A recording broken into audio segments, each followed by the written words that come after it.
Chapter 492. However, Gohan could not take the initiative to speak to Misaka Mikoto. He could only convey the message through Qingpin's mouth. You want to come with me? Misaka Mikoto immediately expressed her objection when she heard Gohan's request. I'm Yuan Ko after all. The demonic beasts on the streets won't recognize me. I won't arouse any suspicion if I walk into Fort Yeyang. However, you're a human. The demonic beasts will be able to sniff out your scent immediately. When the demonic beasts swarm you, unless I reveal my true strength, you'll definitely be torn to pieces. Gohan said that Hercules hasn't decided how to deal with us. He's still hesitating and struggling to decide if he should hand us over to Loki. Perhaps Hercules wants us to leave on our own. Qingpin, who was leaning against Misaka Mikoto's chest, said in a daze. After Gohan told her that it was a massager, Qingpin found herself indulging in the feeling of having two soft pillows on her back. It was so comfortable. Alright, Qingpin, just treat your back as two massagers. Gohan walked in front of Qingpin and comforted her. However, his words made Misaka Mikoto angry. What did he mean? What did he mean by my Opie is a massager? Who would dare to use the universe-level Yuan Ko's Opie as a massager? That's right. That's right. Does Gohan not want Qingpin anymore? Qingpin, who was in Misaka Mikoto's arms, also glared angrily at Gohan, as if he was questioning why Gohan would put him in Misaka Mikoto's arms. After looking at the food, Gohan opened his dimensional pocket and began to stuff the food into it. It was not because Gohan's dimensional pocket was running out of food, but it was an instinctive reaction from Gohan. For the citizens of every base city, the scarcity of food was the first education they received. Although Yuzhong City had an adequate supply of food with the help of advanced technology, once the city was under siege, it wouldn't take long. In just a few months, all the fields outside the city would be destroyed, and Yuzhong City would fall into a state of food shortage. For hundreds of years, no less than 10 million people had starved to death in Yuzhong City.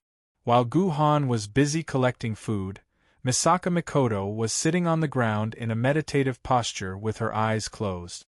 She seemed to have gone on a mental journey, but no one knew where she had gone. Wah wah wah wah. Grandmaster doesn't want master anymore. 1, 2, 8. 8 little heads popped out from Qingpin's hair. They imitated Qingpin's tone and cried. How did Qingpin educate these 8 little ones? He actually made them accept Qingpin equals master and Gohan equals grandmaster? Who taught them that? Hey, can you make these two small things smaller? It's so hard to be poor. Poor boy pressed down hard on Misaka Mikoto's Opie pie, trying to push the two annoying things back into the car. When we get out, don't move around and don't leave the infant pouch. Listen to Sister Mikoto and I, understand? As Gohan spoke, he reached his hand into the poor boy's long hair, as if he was catching fleas. He grabbed the poor boy, the two poor boys, who were hiding inside and trying to sneak out with the poor boy, and pulled them into his arms. Gohan could not care less about the science behind it. However, Gohan was willing to believe in Misaka Mikoto's words. Although Gohan still preferred to stay here and be sent to Loki by Hercules to avoid unnecessary trouble, Gohan still preferred to stay here obediently and be sent to Loki by Hercules. However, Gohan knew Misaka Mikoto's personality very well. He knew that he would not be able to stop her or persuade her. He could only follow behind her and clean up after her when the time came. However, it was only because she thought that Qingpin was delicious. Although the Blade Master and Yuan Ko had been fighting for thousands of years, most Yuan Ko with low intelligence could not effectively distinguish a woman from a Yuan Ko or a Blade Master. Both of them had a strong smell of dimensional space on them. This was how Yuan Ko with low intelligence could distinguish between humans and Yuan Ko. Qingpin, be a good boy. Don't move around. Qingpin, who was on Misaka Mikoto's chest, turned around uncomfortably, dawdled, and made small movements. It was completely different from when he was on Gohan's chest. After leaving the command building, Gohan saw that the bustling streets filled with humans had turned into a living hell. Black blood could be seen everywhere, and broken human bones could be seen on the ground. They were all residents of the Yueyang fort, but now they had turned into broken bones that couldn't even be distinguished. Strange, why didn't the Saint Seiya of Hercules stop me? Aren't they supposed to be guarding us? Misaka Mikoto walked out of Fort Yueyang's command center unimpeded. The Saint Seiya, who were standing guard, did not seem to notice Misaka Mikoto at all. They did not seem to care about their captive's escape. I'm carrying Chinpin? Misaka Mikoto did not understand what Chinpin was talking about at first, but she quickly realized that Chinpin was hanging on her chest. What else could be carrying Chinpin other than her Opie? Chinpin was used to lying in Gohan's arms, and was used to the flat back. Now that there were 2 steamed buns on the back, it seriously affected Chinpin's riding experience. Why are you carrying Chinpin for me? Misaka Mikoto asked innocently as she hugged Chinpin. After a few minutes of peace, Misaka Mikoto suddenly opened her eyes and stood up from the ground. She said to Gohan, "Brother Gohan, wait for me here for a while. I'll be right back. Little one, don't move around. This little one won't go back." Misaka Mikoto blushed as she knocked on Chinpin's head. "You'll have one in the future. When that time comes, you'll wish for her to be bigger." The place where Gohan and Misaka Mikoto were locked up should be the food warehouse in the command center. There were still a lot of food stored there, such as potatoes, sweet potatoes, and corn kernels. Yuan Ko and the rest were not interested in them, so they left them there. Gohan was speechless. Electromagnetism was too scary. Misaka Mikoto's mastery of electromagnetism had reached an unimaginable level. She could control the electrons in the air to form a camera with a Wi-Fi connection. Was this black technology or pseudoscience? "No, I have to go out," Misaka Mikoto replied firmly. "I found our secret signal on the wall just now. I have to go there immediately to find out what's going on." "Fine, I've lost to him." Therefore, Gohan had stored all of these precious grains in his own dimensional brocade pouch. In any case, Gohan had obtained more than 10-dimensional brocade pouches that were 100 cubic meters in size from the trial array. It was more than enough to store all of these grains. After a few minutes of walking, Misaka Mikoto finally brought Chinpin to the place where she found the secret signal. "Chinpin feels terrible." Chinpin was still twisting his body as he complained in pain. There's always something behind Chinpin. It's making Chinpin feel terrible. Chinpin hates this place. Gohan's the best. Gohan's place is flat and comfortable. "Did you go out just now?" Gohan was stunned. He had been thinking about Misaka Mikoto. Gohan swore to God that Misaka Mikoto had been by his side the whole time and had never left. "Sister Mikoto, where are you going?" Hearing Misaka Mikoto's words, Gohan frowned. "We should wait here quietly, wait for Hercules to tell Loki about us. Then, we can make Loki come to us. It's better for us not to do anything unnecessary now to avoid unnecessary trouble." "Humph, I won't. Chinpin will never want this thing." Chinpin pouted and snorted. Her nostrils were raised to the sky as if she had earned money by not giving up the opium pie. Little did she know that in the future— forget it, no more talking about it. It would be Chinpin's tears. Only those Yuan Ko with a certain level of intelligence could tell the difference between a Blade Master and a Yuan Ko based on appearance, weapons, and other characteristics. Currently, the Yuan Ko walking around Fort Yueyang were all demonic beasts with single-digit intelligence. Naturally, they could not tell whether Chinpin was a Yuan Ko or a Blade Master. Gohan glared at Chinpin. Chinpin raised its head proudly. "Don't worry, I'll stay here and not go anywhere." Gohan smiled and placed Chinpin on Misaka Mikoto. "I'll take care of your little disciple for you. You just have to be my eyes, understand?" Gohan said. Misaka Mikoto continued to walk toward the location where she had discovered the Freedom City. Along the way, many demonic beasts walked or ran past Misaka Mikoto. They did not pay much attention to Misaka Mikoto. On the other hand, Misaka Mikoto attracted a lot of ferocious gazes. In the eyes of demonic beasts, small creatures with tender skin were always the most delicious. Why do I have to be as stupid as Gohan? After a series of negotiations and compromises, Misaka Mikoto had no choice but to wear the adorable Chingpin's baby pouch. Misaka Mikoto could not accept it. When she first saw Gohan with Chingpin on his chest, she secretly mocked Gohan for being stupid and funny. She did not expect the tables to turn, and it was her turn to wear the stupid baby pouch. Right, Chingpin was repeating Gohan's words in his body. Since Gohan could not come out with Misaka Mikoto, Chingpin became Gohan's substitute. Gohan's consciousness shared the same vision as Chingpin's consciousness through the sword mark. In other words, although Gohan's body was not there, Gohan's consciousness came out with Chingpin. You don't know this, but electromagnetism has eyes too. Misaka Mikoto smiled.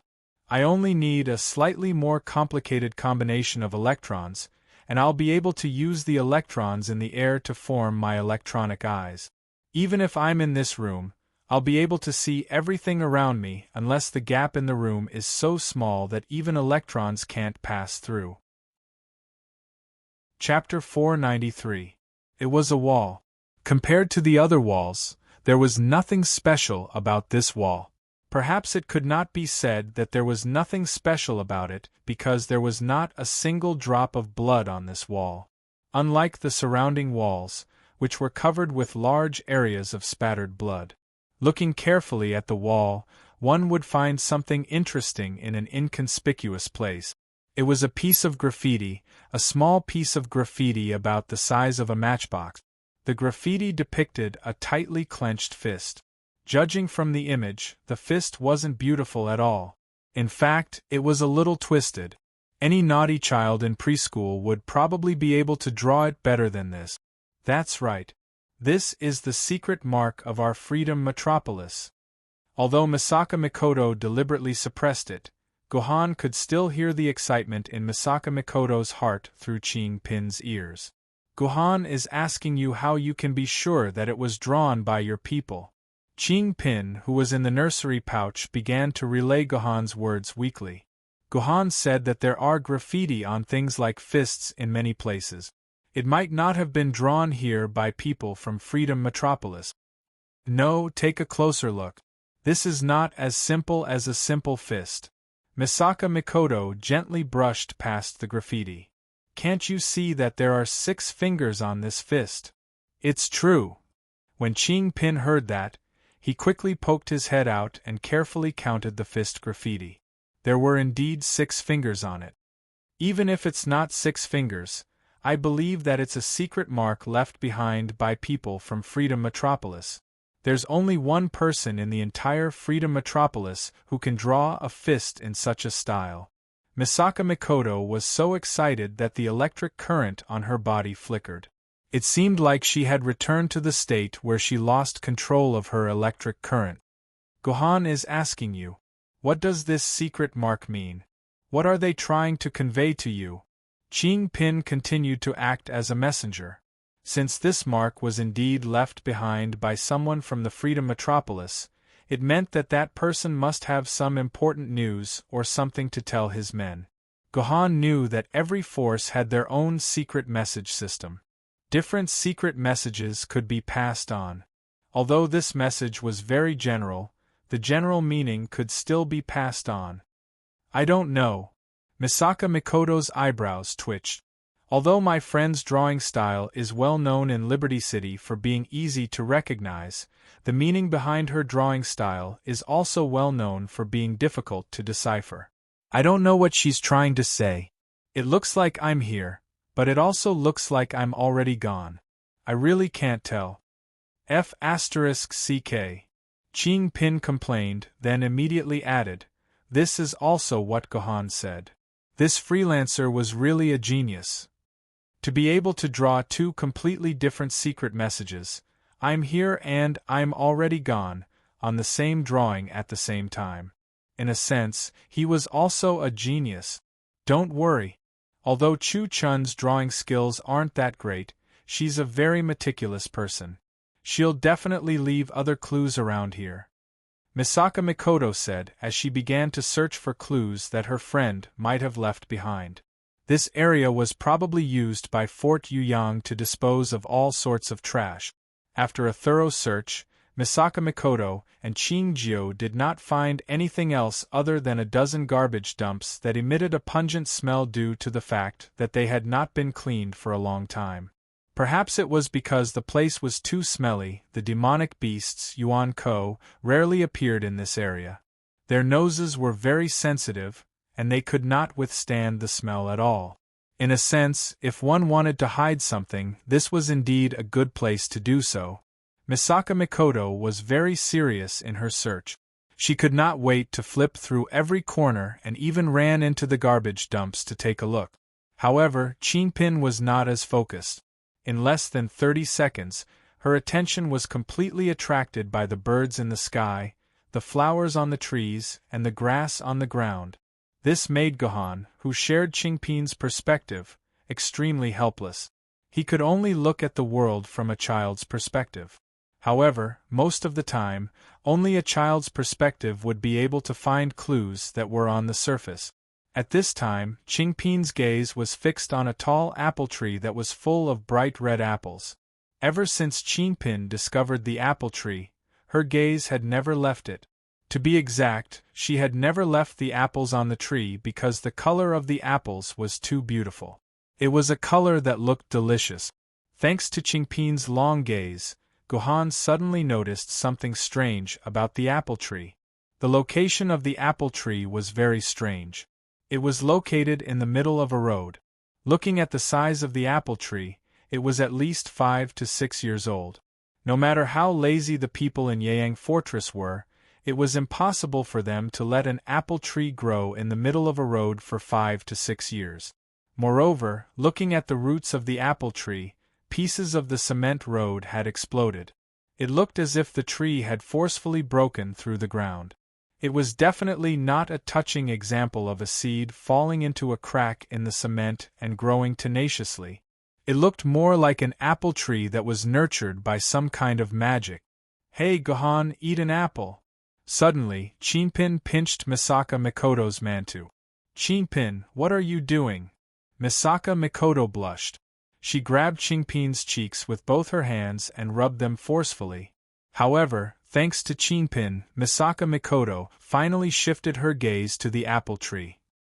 It was fine if she did not look at it, but once she did, she could not take her eyes off the apple tree. "I can feel it. This is Chu-chun's power. This is an apple tree that was nurtured by Chu-chun's power," Misaka Mikoto said excitedly.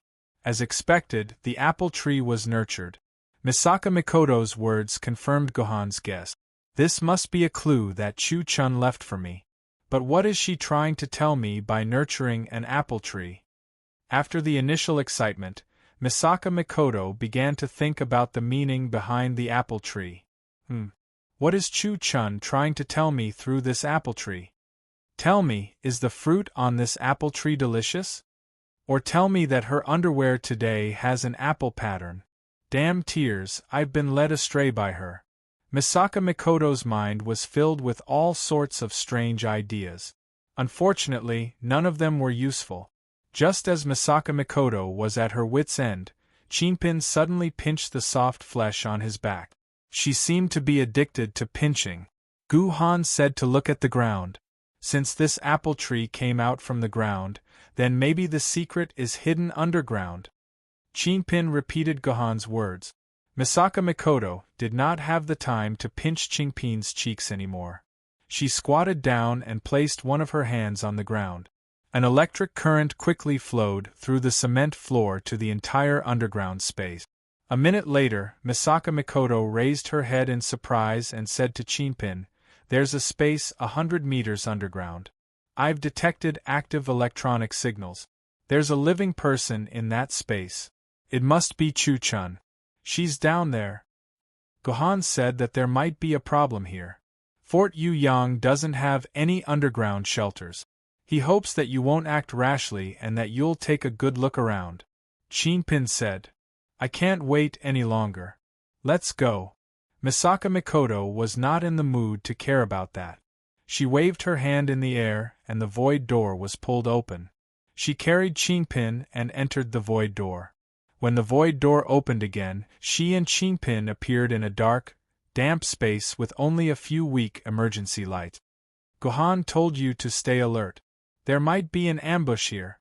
Qingpin continued to repeat Gohan's words. Very quickly, Gohan, who had borrowed her vision, stopped talking about ambushes.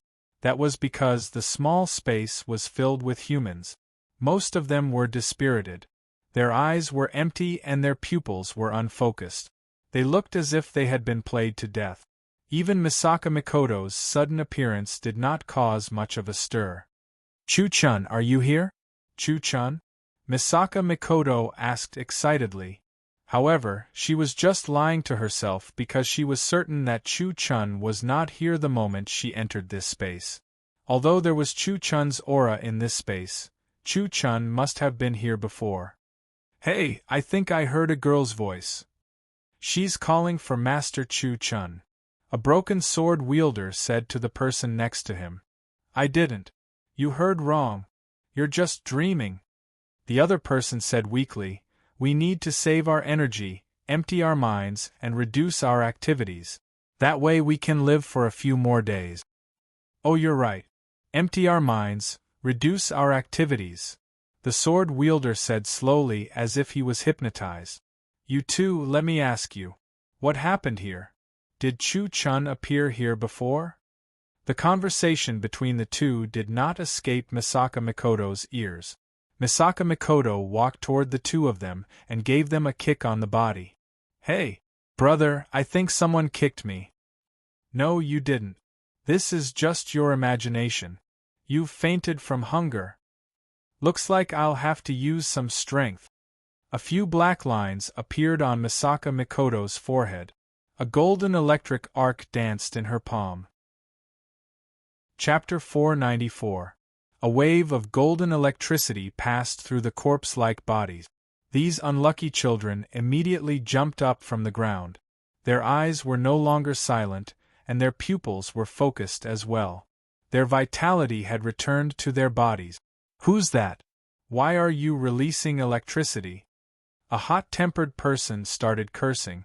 Motherf **, can't you just let me die in peace? Can't I die peacefully in this day and age? Another person whined. After the initial chaos, the people who had been reactivated finally realized that there was one more person among them. It was a woman who was filled with dimensional energy and was definitely not a normal human. Oh no, Yuan Ko is here. Everyone, prepare for battle. The swordsmen released their sword maidens at the same time. Then, more than 40 sword maidens appeared in the small space. The entire space was crowded with people. It was difficult to even stand properly, let alone fight. Very good, it seems like all of you are energetic now. Most of the sword maidens were either saber-class or saber-class sword maidens. Misaka Mikoto did not care about them at all. Withdraw your sword maidens. I'm not here to attack you. I'm a free agent. A free person? The swordsmen were in an uproar when they heard Misaka Mikoto call herself a free person. After a while, the leader of the artifact sword maidens asked loudly, You say you're a free person. Why should we believe that you're a free person? Show us the mark on your body and let us scan it. Then, we'll believe that you're a free person. As mentioned before, free people had a special mark on their body. After being scanned by their personal terminal, they would be able to prove that they were free people. Misaka Mikoto's mark was on her shoulder, which was not a very private part of her body. But for a girl like her to expose her shoulders in front of so many men, no matter how she thought about it, it was a very uncomfortable thing. Therefore, Misaka Mikoto rejected the request. She waved her hand in the air, and a void door appeared out of thin air. It's a void door. She's a universe-level Yuan Ko. Oh my god, I'm actually seeing the second universe grade Yuan Ko. Seeing the appearance of this void gate, all the sword bearers were in an uproar. This was because the void gate was the best way to prove one's strength. Only immortal sword tier sword wielder and above, or universe tier Yuan Ko and above, could open the void and open the void gate. Other than that, there were no other sword bearers or Yuan Ko who could do this. Therefore, the moment these sword bearers saw the void gate, they were sure that the person in front of them was either Yuan Ko or the sword bearer.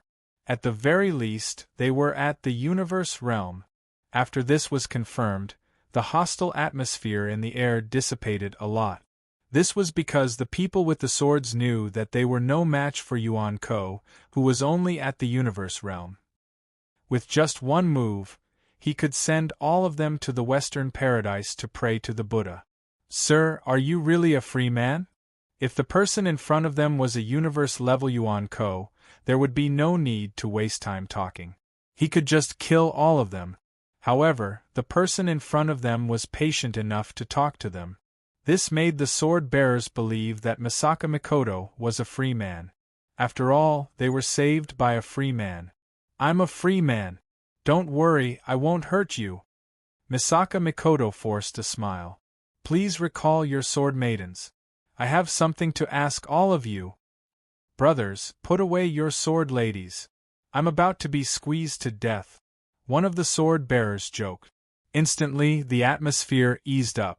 Each of the sword bearers put away their sword ladies and Misaka Mikoto started communicating with the sword bearers.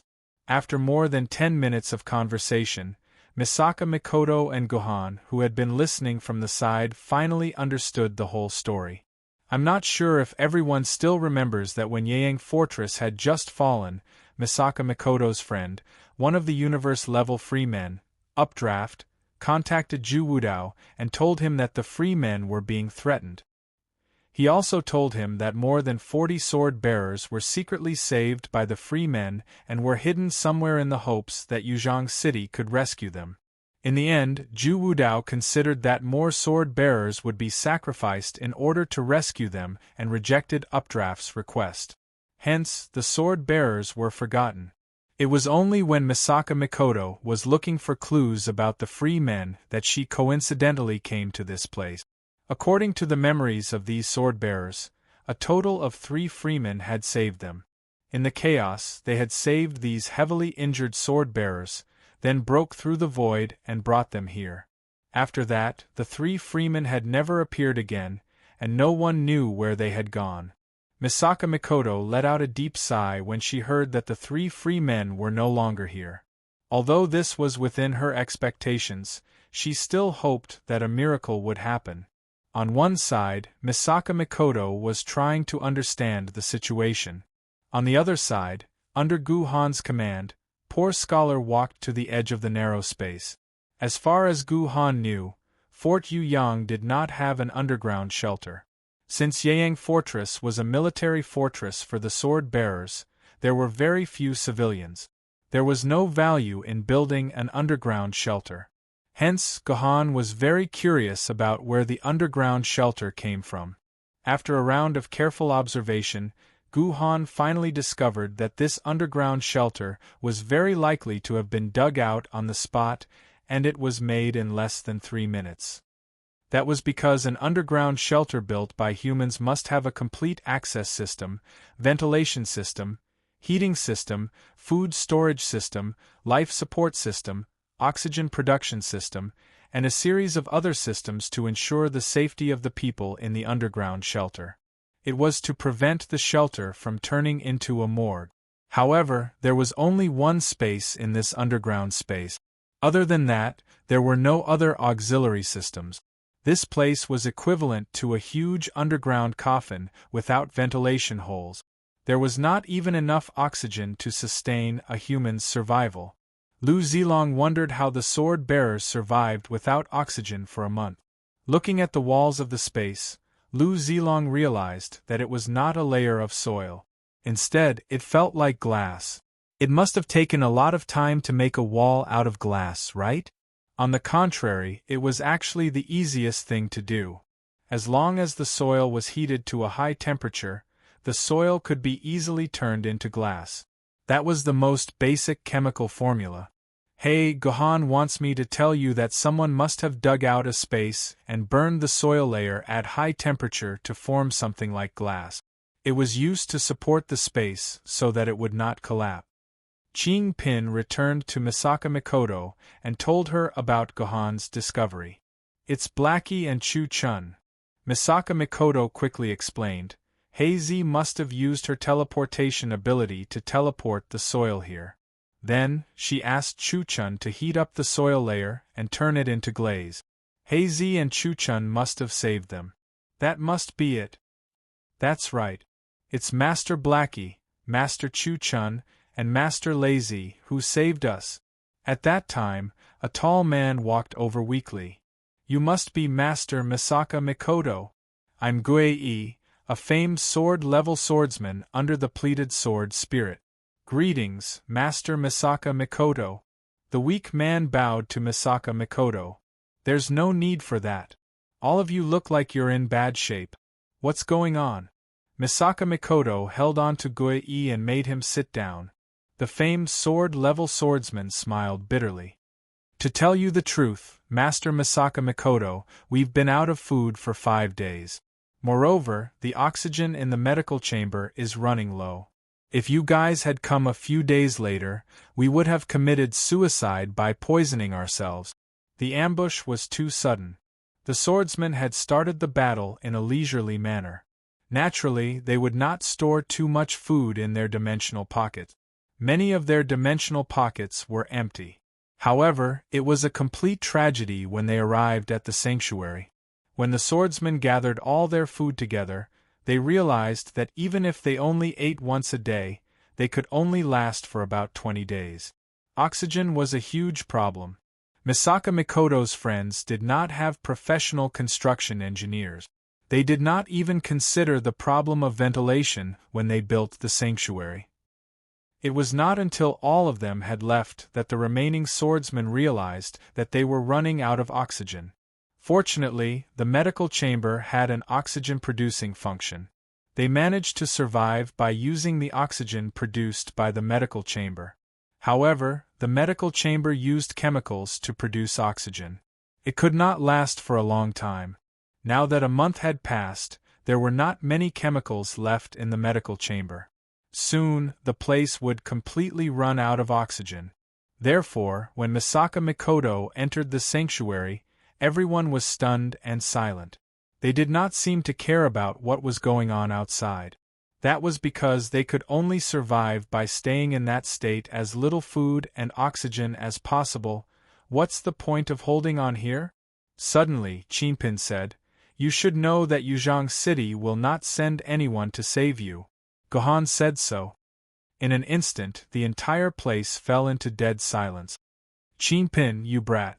How could you say what I'm thinking? Gohan, who was hiding in Chinpin's body, was completely speechless. That was right. He had said that in his heart. He did not want Chinpin to say it out loud. However, Chinpin had said it out loud. This made Gohan feel extremely awkward. The entire sanctuary fell into dead silence. That was because Chinpin had revealed the problem that every swordsman did not dare to think about. Yuzhong can forget about us, but we can't forget about Yuzhong. After a long silence, Guei suddenly said something that shocked everyone. This was the swordsmen, the people of Yuzhong City. Chapter 495. Gohan wants me to ask you if you can bring him here through the Void Gate. Through Chinpin's eyes, Gohan saw such a loyal and great swordsman. Even the cold and indifferent Gohan felt his blood boil. He desperately wanted to come here, to the group of swordsmen, and bring them home. Gohan, you want to come here? Misaka Mikoto frowned when she heard Gohan's words. But I can. But if I open the Void Gate from the inside, I won't be able to hide it from Hercules. He will know that I have regained my strength. Gohan said that he felt the pressure from Yuan Ko in the command center had disappeared. Hercules has left Fort Yeyang.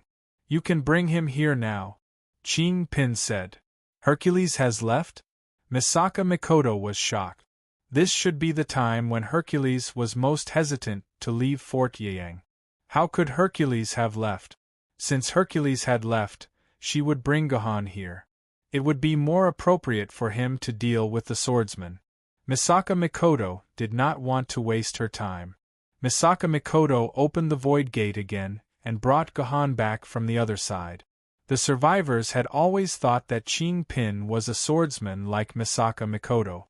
However, when Ching Pin mentioned Gohan to Misaka Mikoto, they realized that Ching Pin was a sword mistress, and that Gohan was most likely Ching Pin's swordsman. Sure enough, when Gohan walked out of the void gate, the swordsman confirmed that he was their compatriot. It seemed that Gohan and Misaka Mikoto had a special relationship. Some people with sharp eyes could see something interesting in Misaka Mikoto's eyes when she looked at Gohan. They immediately admired Gohan. This brother of theirs was not an ordinary person. To be able to get a universe-level swordsman was a great achievement. Putting aside the strange thoughts in these people's minds, when Gohan appeared in the shelter, he heard a familiar voice calling his name. Master Gohan. Master Gohan. I didn't expect to see you again. Master Gohan. It was a very familiar voice. Gohan was sure that he had heard this voice before. He looked toward the source of the voice and saw an old man lying on the ground. This person was much older than the last time Gohan saw him. Previously, his hair could only be described as gray, but now it had completely turned into silver white. His skin had shrunk to the size of a towel and was full of wrinkles. The most important part was his leg, which was broken at the knee and wrapped in a thick layer of bandages. Uncle Huang. Your Uncle Huang. Gohan called out the name of the swordsman. He wasn't sure if everyone remembered this Uncle Huang, but he was Yi Wenjun's last retainer.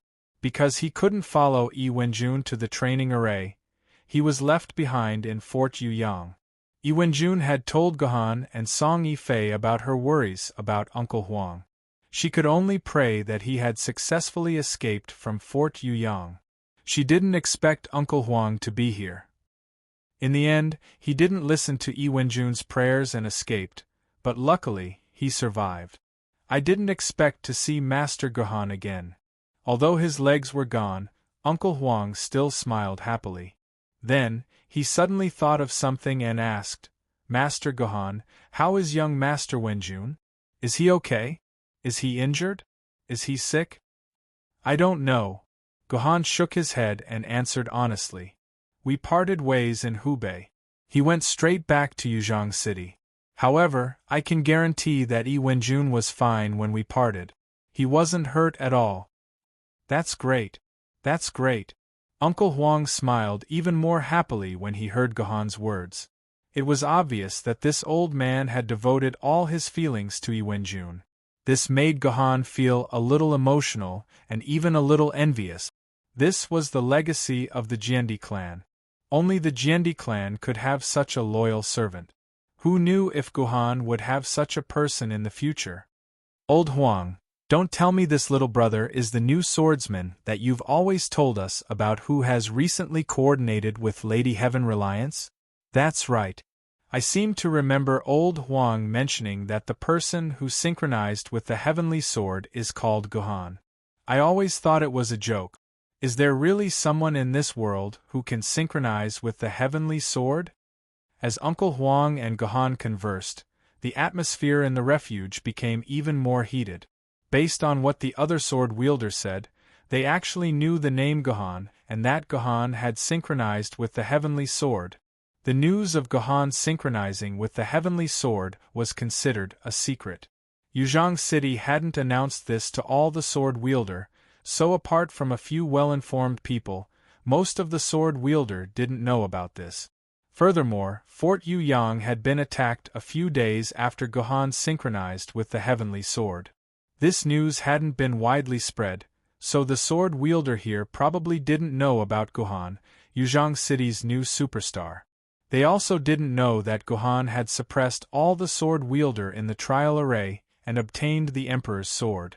Guhan had made it onto the white list of the human higher-ups and had become a target that they paid close attention to. Sir Guhan, I'm sorry. I spoke nonsense without your permission. Please don't take it to heart, Uncle Huang said embarrassedly. These sword-wielder had been here for almost 30 days without any other activities. They could only rely on chatting to pass the time. Chatting naturally required topics, but Uncle Huang was an honest man. How could he have so many topics to talk about? He thought that he was probably going to die here, and that Guhan would probably never know what had been said in this refuge. Thus, Uncle Huang told them about Guhan synchronizing with the heavenly sword as big news. As expected, it caused a heated discussion among the sword-wielder. However, Uncle Huang never thought that there would be hope for him to be saved. Moreover, he never thought that the person who saved him would be Guhan. This made Uncle Huang so ashamed that he didn't know where to put his face. It's all right, Uncle Huang. You didn't say anything bad about me. It's not a big deal. Guhan comforted Uncle Huang. In fact, Guhan secretly hoped that someone could spread his name far and wide. He wasn't the kind of person who didn't want to be famous and liked to play the pig to eat the tiger. On the contrary, Guhan was someone who desperately wanted to be famous. Only a great reputation could allow Guhan to realize his ambition. Uncle Huang telling these people about Guhan just happened to match Guhan's thought. He couldn't possibly let Guhan stand out and brag about himself. So, Guhan didn't even have time to thank Uncle Huang. Why would he blame him? So, Brother Guhan, you really synchronized with Lady Heavenly Sword? Hearing the conversation between Guhan and Uncle Huang, these sword-wielders' gossipy hearts were instantly ignited. This guy called Guhan was synchronizing with Lady Heavenly Sword. Lady Heavenly Sword had never had a sword-wielder in 350 years.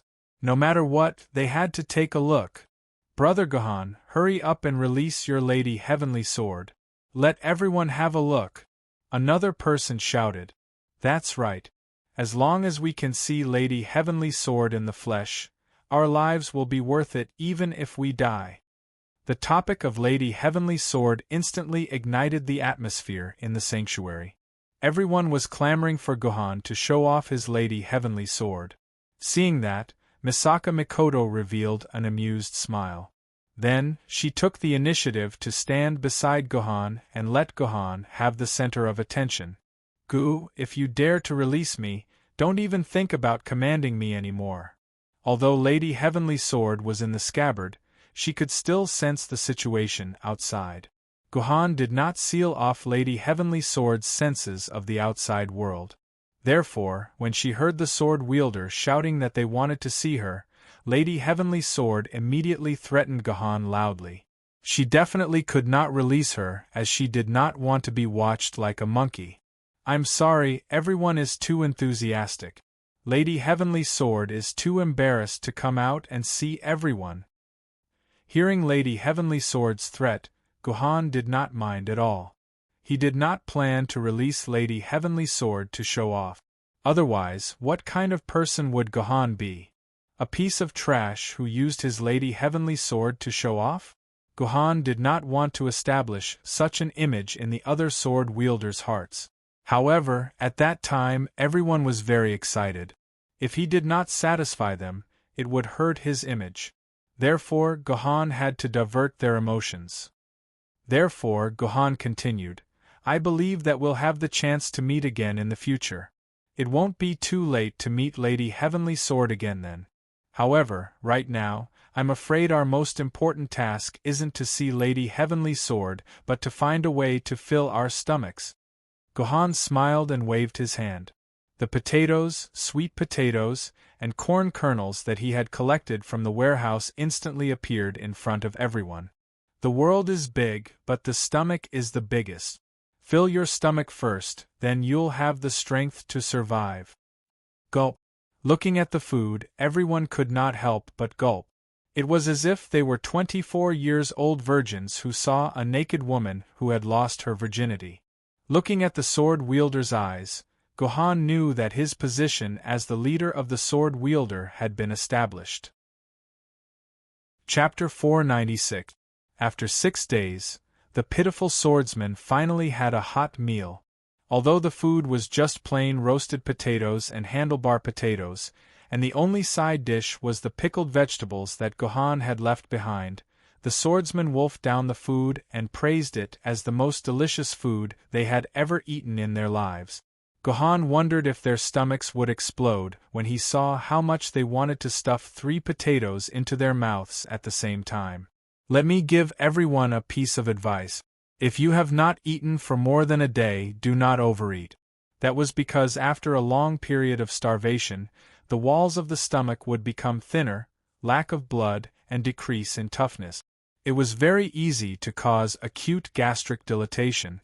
If one were to overeat too much and too fast, the protective function of the gag reflex would fail. Acute gastric distension would occur and one's stomach would explode. There was no doubt that it would explode like a balloon. The entire stomach would explode. Wouldn't it be a comical feeling? After everyone had eaten and drunk their fill, the leader of the swordsmen, Guei, took the initiative to walk toward Gohan and Misaka Mikoto. He bowed to them and thanked them sincerely. Then, all the swordsmen followed Guei and bowed to Gohan to thank him. No, no. All of you are my seniors, it's only right for me to do this. It's only right. Gohan said hurriedly. He acted like he was a sensible junior. It was completely different from Gohan, who was usually cold to others. However, the swordsman insisted on bowing to Gohan thrice. Gohan quickly grabbed Guei's arm and said sincerely, "Seniors, even if I've done something for you, it's not the time to thank me yet. Once I've rescued all of you from this place, I'll be able to accept it with a clear conscience." Rescue us? The swordsmen trembled when they heard Lu Zilong's words. After spending almost a month in prison, they had completely lost the thought of escaping. He was so focused on eating that he didn't think about this at all. It wasn't until Gohan pointed it out that they came to their senses. That's right, they should consider escaping. They couldn't stay in this shelter forever. You can save us? Guei asked subconsciously, but he quickly realized what he was talking about. The reason why they couldn't leave this place was that the universe-level freedom warrior who brought them here never came back. Without the ability to open the Void Gate, they couldn't leave this temporary shelter that was 100 meters underground and didn't have any exit. However, a new universe-level free being had found this place, and she was a friend of the humans. As long as she was willing, she could save everyone here. Thinking of this, Guei and all the sword-bearers felt a burning passion in their hearts. They had finally left this place of death. However, Guei quickly recovered from his excitement. He clearly understood that escaping back to Yuzhong City wasn't that simple. It wasn't as simple as escaping from this shelter. Brother Gohan, what's the situation outside? Has Yuan Ko retreated? Guei asked hopefully. To them, the best-case scenario was that Yuan Ko's invasion had ended and the humans had retaken Yeyang Fort. They only needed to use the Void Gate to return to Yeyang Fort and they would be safe. From what Guei remembered, if Yuan Ko wasn't that strong, it wouldn't even take a month.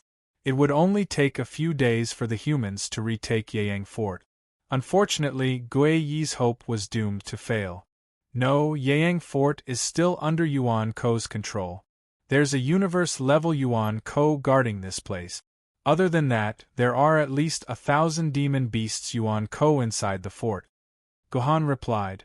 When he was looking for the secret mark, he used Qing Pin's vision to calculate the number of demon beasts. Is that so? There are still more than 1,000 Yuanhun. Guei-One's face was a little bad. Because of the three-party agreement, the free people could save them and leave this place, but they couldn't fight the Yuanhun.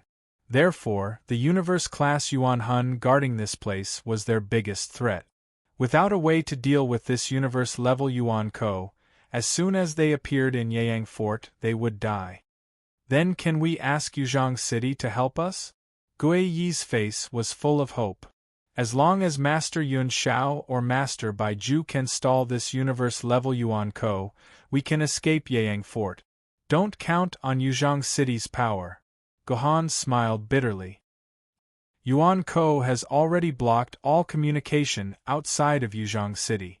Now, unless someone escapes back to Yuzhang City, they won't be able to contact the two immortal sword wielders. However, Yuzhang City is in a difficult situation. If Iwenjun and the others bring the news back to Yuzhang City, then all of Yuzhang City's attention will be focused on the situation in Miling Mountain Range. I'm afraid they won't have time to care about us. What did you say? What news? Why would Yuzhang City's attention be on Miling Mountain Range? Gue Yi threw 3 questions at Gohan. Gohan could only smile bitterly. Sorry, I can't tell you the answers to these questions. Without Yuzhang City's permission, it's a top secret. Then what do we do? Gue Yi sat back down. With the universe-level Yuan Ko guarding here and Yuzhang City unable to send any reinforcements, do we really have to wait here like idiots? No, you still have a chance. Misaka Mikoto, who had been silent all this while, suddenly said to Gohan, Hercules contacted me just now. He said that Loki wants to see me now. I'm going to Miling Mountain Range now. So, Hercules went to see Loki himself. Gohan heard Misaka Mikoto's words and remembered that Hercules had suddenly left the command center. He immediately pulled Misaka Mikoto to a corner and whispered to her. Hercules must have noticed that you are very suspicious. He might have told Loki. If you go there rashly, you'll fall into Loki's trap. Gohan reminded Misaka Mikoto. In fact, Gohan felt that Hercules did not tell on Loki because Hercules had always regarded Loki as his good friend. It's okay. With my strength, even 5 Lokis can't do anything to me. I have to go to Loki, find out where my friends are, and rescue them. Misaka Mikoto's words were very firm. Gohan tactfully did not say anything else. What about you, brother Gohan? What are you going to do? Are you going to see Loki with me, or are you going to stay here? Misaka Mikoto threw the question to Gohan. According to Gohan's original plan, if Misaka Mikoto wanted to see Loki, he would go with Misaka Mikoto and secretly give her advice. At the same time, he would borrow Misaka Mikoto's power to destroy these Yuan Kos. However, the sudden appearance of these sword-bearers had disrupted Gohan's plan. Gohan had to choose between Misaka Mikoto and these sword-bearers. I'll stay here. Without me, I'm afraid the fate of these sword-bearers. Gohan hesitated for a while and made his final decision. However, he still had a few words of advice for Misaka Mikoto. Sister Mikoto, listen to my advice. If Loki appears in front of you, don't say a word. Kill him immediately and your friends won't be in any danger. You mustn't talk too much to Loki. You'll be tricked by his words. He's too cunning. I understand. Don't worry. With my intelligence, Loki won't be tricked. After saying that, Misaka Mikoto drew a line in the air, leaving behind a void door that led to the ground. She then disappeared into the void. My sister, it's because you're not that smart that I'm worried that you'll be tricked by Loki's words. Gohan slapped his head painfully. He began to regret his decision. He should have gone to see Loki with Misaka Mikoto. The sword-bearers were not that important. As long as they had enough food and oxygen, they wouldn't be in any danger. Unfortunately, Misaka Mikoto had already left. She had probably set off with Hercules to the Mei Ling mountain range. Gohan could not catch up with them even if he wanted to. Gohan could only do what he had to do. He brought the sword-bearers out of Fort Yuyang and returned to Yuzhang City. On the apple tree in Fort Yuyang, the thick branches blocked the faint void door. The magical beasts, Yuan Ko, did not notice the presence of such a deadly thing. A few minutes later, an apple fell from the tree that was full of ripe red apples. Oh no, it was a solid cold. Gohan looked around cautiously. After confirming that Yuan Ko was not around, he waved his hand at the void door. The rest of the sword-bearers jumped down one by one, including Uncle Huang who had a bad leg. With the help of 2 other sword-bearers, he also jumped out of the void door. Master Gui-yi, you're the most familiar with this place. Can you tell me how to get to the hidden workshop you mentioned? Gohan asked Gui-yi as they walked side by side. According to the plan that Gohan and Gui-yi had come up with, the most important thing was to find a workshop to help the sword-bearers repair their sword maidens. The sword-bearers' sword maidens' durability had been mostly destroyed during the battle a month ago. It was only a facade that they could summon 40 sword maidens at once. In reality, their sword maidens' durability was less than 20% and would shatter with a single touch. That was why before Gohan led them out of Yang City, he had to find a way to repair their sword maidens. Chapter 497. In the layout of Fort Yuyang, the workshops responsible for repairing and recasting sword maidens were all located on the same street. This was because it was more convenient. However, right now, that street happened to be the most crowded place for Yuan Ko. If Gohan led these sword maidens there, he would be courting death. Fortunately, Gui-yi said that he knew of a single workshop. It wasn't on that street, but in a small building near the trash area. I'll scout ahead. Senior Gui-yi, I'll have to trouble you to guard the path of retreat. Gohan did a head count. There were a total of 44 sword-bearers in the sanctuary. Among them, 40 sword-bearers' sword ladies were either damaged or unusable. Only Gui-yi and 3 other sword-bearers' sword ladies were undamaged and could be used. Thus, Gohan took on the task of scouting ahead, while Gui-yi and the other 3 were responsible for guarding the path of retreat and ensuring the safety of the group in the middle. There was nothing much to say about the battles along the way. Gohan encountered quite a number of demonic beast origin silhouette. Most of them were ghost and soul silhouette. He even encountered 2 flood dragon origin silhouette. They could either breathe fire or water. There was even one that could create illusions. However, in the face of Gohan's heaven-reliant sword, all of them were instantly sucked back into the dimensional vortex. After all, Gohan's heavenly sword had already reached the 1st grade. It also had the support of the Doyu sword. In addition, Gohan's swordsmanship was extremely exquisite. Instantly killing a few insignificant magical beasts was a very normal thing. This was very normal in Gohan's mind.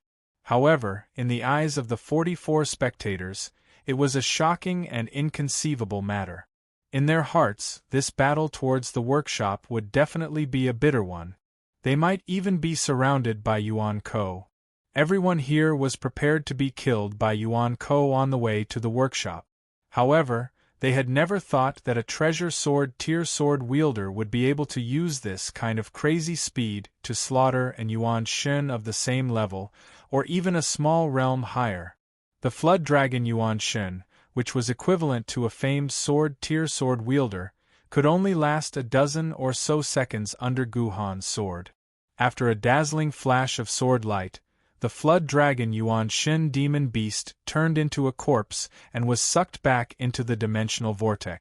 Not a single drop of blood was left on Gohan's body, causing everyone to gasp in amazement. Master Gui-yi, if your famed sword maiden was still here, would she be able to do this? One of the sword maidens who was guarding the retreat with Gui-yi asked curiously.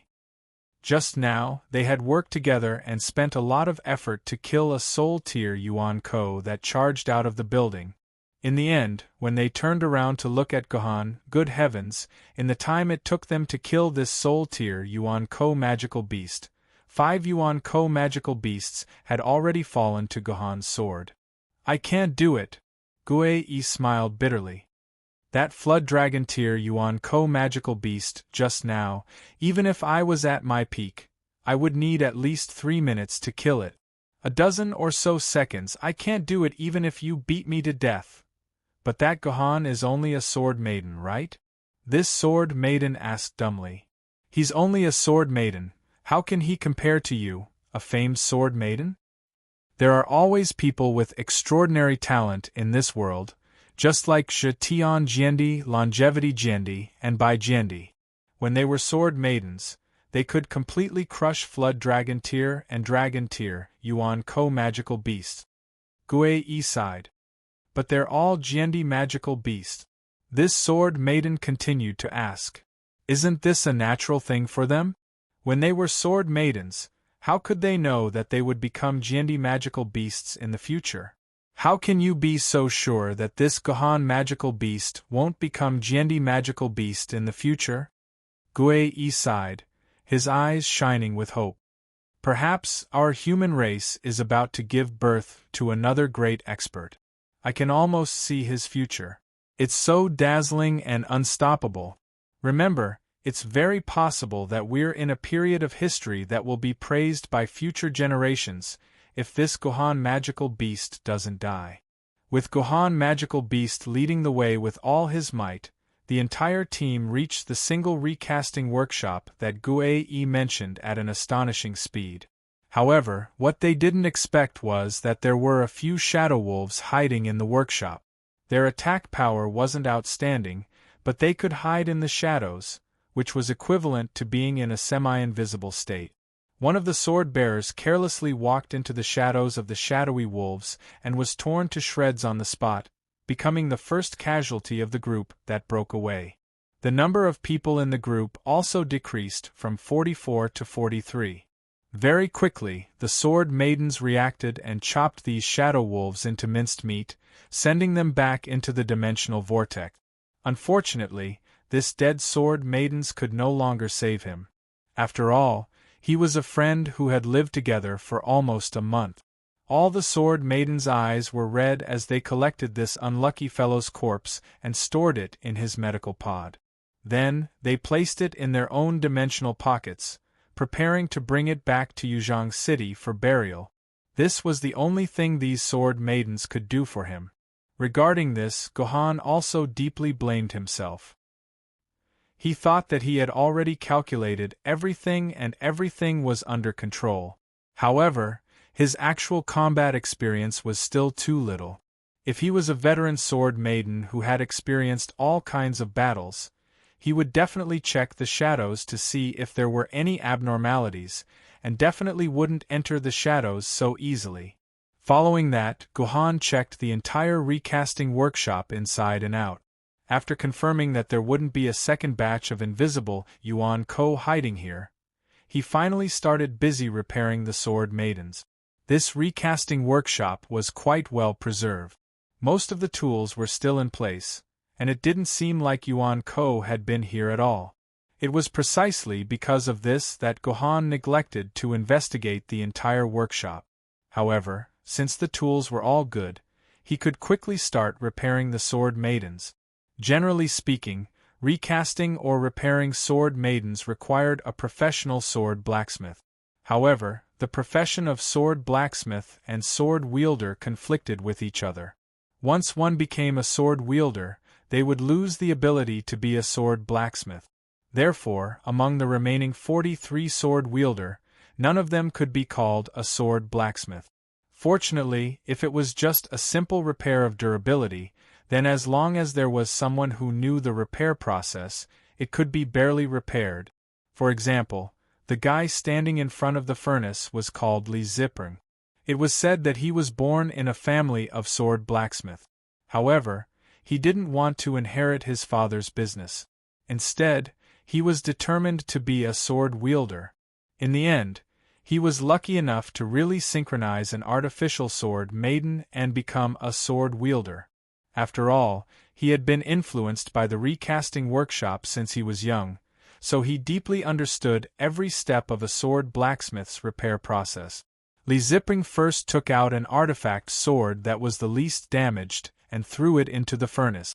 The extremely high temperature of the furnace dyed the artifact sword a reddish-orange color. This was actually a sign that the metal inside was already in a half-melted state.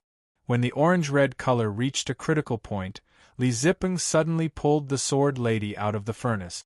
He quickly took out a dimensional crystal and threw it onto the blade. The moment the dimensional crystal came into contact with the blade, it melted into the blade like ice. The entire blade quickly cooled down, and finally returned to its original silver-white appearance. However, compared to when it first entered the furnace, the man-made sword lady, which was originally covered in cracks, had already recovered to its original state. It was as perfect as new, as if it had never been injured. The owner of this sword maiden immediately took her sword maiden back into his hands. Then, with a flash of light, a pretty little girl was released, and he hugged her and kissed her. Yes, this was the advantage of artificial sword maidens. They wouldn't resist anything the sword wielder asked them to do. Who knew what it meant to resist, but they didn't have their own souls. Your skills are amazing. I've never seen anyone repair a sword maiden so quickly. Gohan walked to Li Ziping's side and praised him. Brother Gohan, you're overpraising me. This is just a small trick of mine, you're the amazing one. You killed such a terrifying flood dragon Yuan Ko in a dozen or so seconds. I'm the one who really admires you. When Li Ziping saw Gohan appear beside him, there was a hint of excitement in his eyes. He had a faint feeling that he was going to become Gohan's die-hard fan. After all, the battle where Gohan slaughtered Yuan Ko just now looked too perfect, so perfect that it was like a dance. No problem, we can learn from each other. Gohan smiled. Actually, I've always had a question. Why are you sword blacksmiths and sword wielder incompatible like fire and water? Why can't sword blacksmiths become sword wielder, and sword wielder can't become sword blacksmiths? Why can't you repair these sword maidens now? Gohan asked a question he had never cared about before.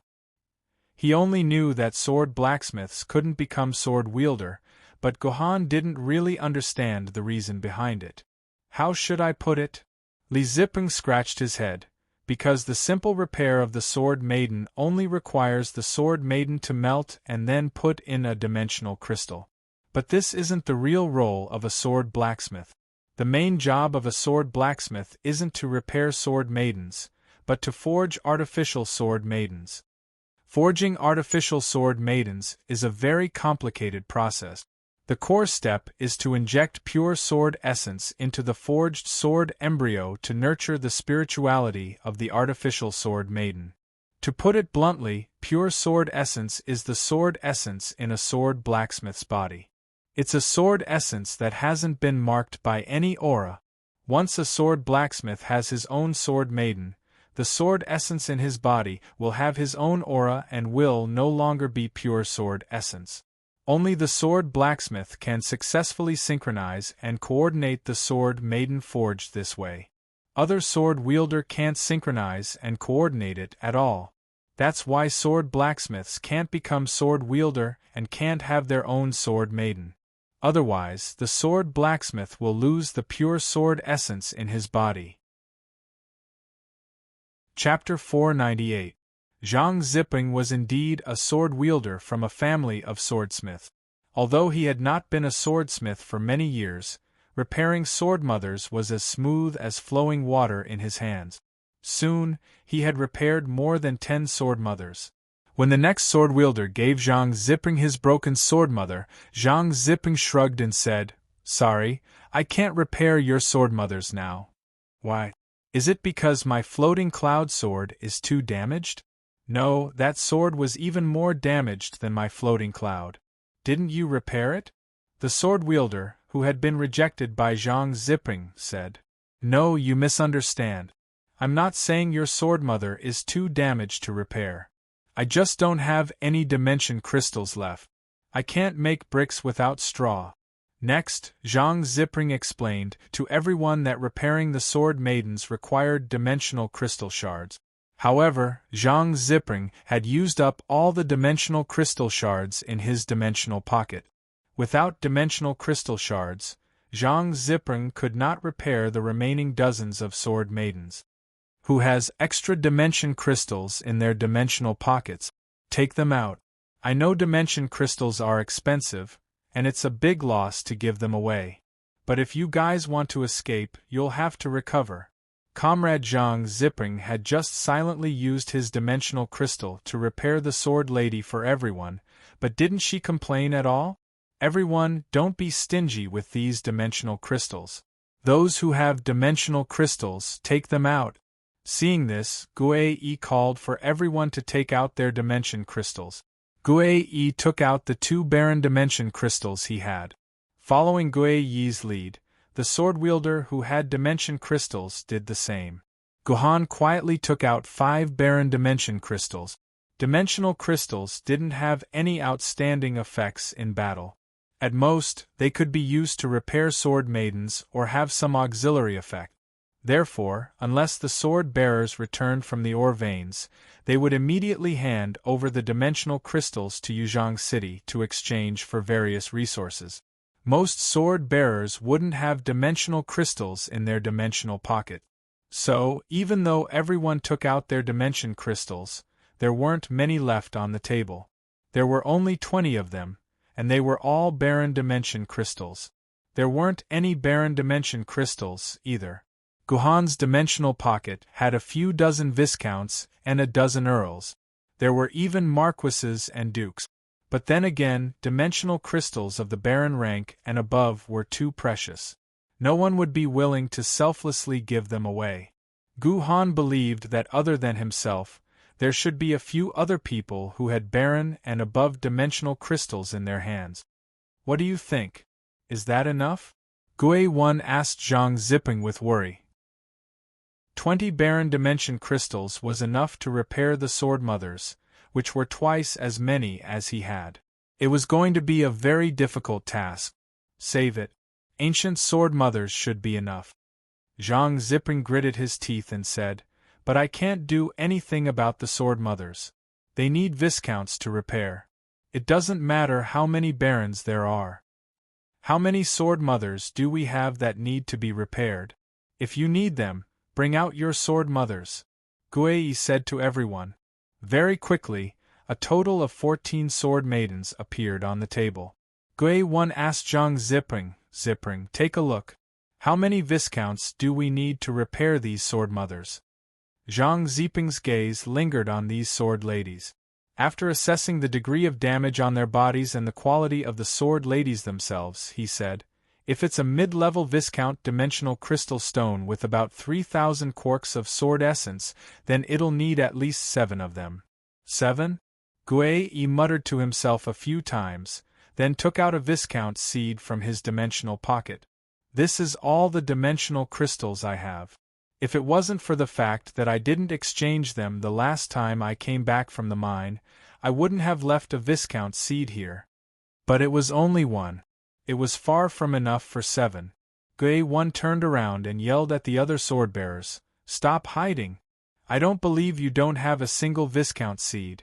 Don't worry, we won't take it for free. When I return to Yuzhong City, I'll transfer my hero coins to you." Return to one sword said casually. It sounded quite imposing, and there were also hero coins as compensation. But it had the opposite effect. After Guei said this, the sword-bearers with viscounts were probably even more unwilling to hand over their items. No one wanted to be labeled as someone who didn't want to hand over their viscounts because of money. How could they face others in the future? Things fell into a stalemate. In the end, it was Gohan who couldn't stand it anymore. He didn't want to waste his precious time on these things. Therefore, Gohan walked in front of everyone and said sincerely, "Guei was too quick with his words and spoke nonsense. We've all been through thick and thin together. How could he be stingy just because of a few hero coins? It's just that he didn't react in time. Now that we're all on the same side, we really shouldn't hold a grudge over such a small matter. How about this? I have a sack here. I'll walk to everyone's side later. Everyone put their hands in it. If you have a viscount seed, you can secretly put it inside. If you don't, forget it. How about this?" As Gohan said this, he took out a sack. It was originally used to store potatoes. Now it could be used for something else. Not bad. I think this is good. We don't have to worry about losing face. Yeah. Everyone agreed. Everyone agreed with Gohan's idea. Then, Gohan walked in front of everyone with the sack. Finally, He put the sack on the table and poured out all of the Viscount seed. There were exactly 6 Viscount seed. Including Gui-1's Viscount seed, there were exactly 7. Strange. This is too much of a coincidence. The number is just right. Yeah, this is really strange. Seeing this coincidental number, everyone started to discuss it. Only Gu-Han laughed and said to them, "This is an auspicious sign. It's not a lot, but it's just right. This is telling us that we'll have the same number as these 7, and we'll be able to rush out of the Yuyang stronghold." I see. That's great. Fortunately, Gohan was able to link these two things together. In an instant, the atmosphere in the recasting workshop became cheerful. Although Gohan's words were very unreliable, saying that it was an auspicious sign was no different from a fart. However, when people were uncertain about their future, they loved to hear such things. Once people believed in the auspicious sign and happily carried it out, the auspicious sign would come true. While Zhang Ziping was restoring the sword mistress, Gohan went to the second floor of the recasting workshop.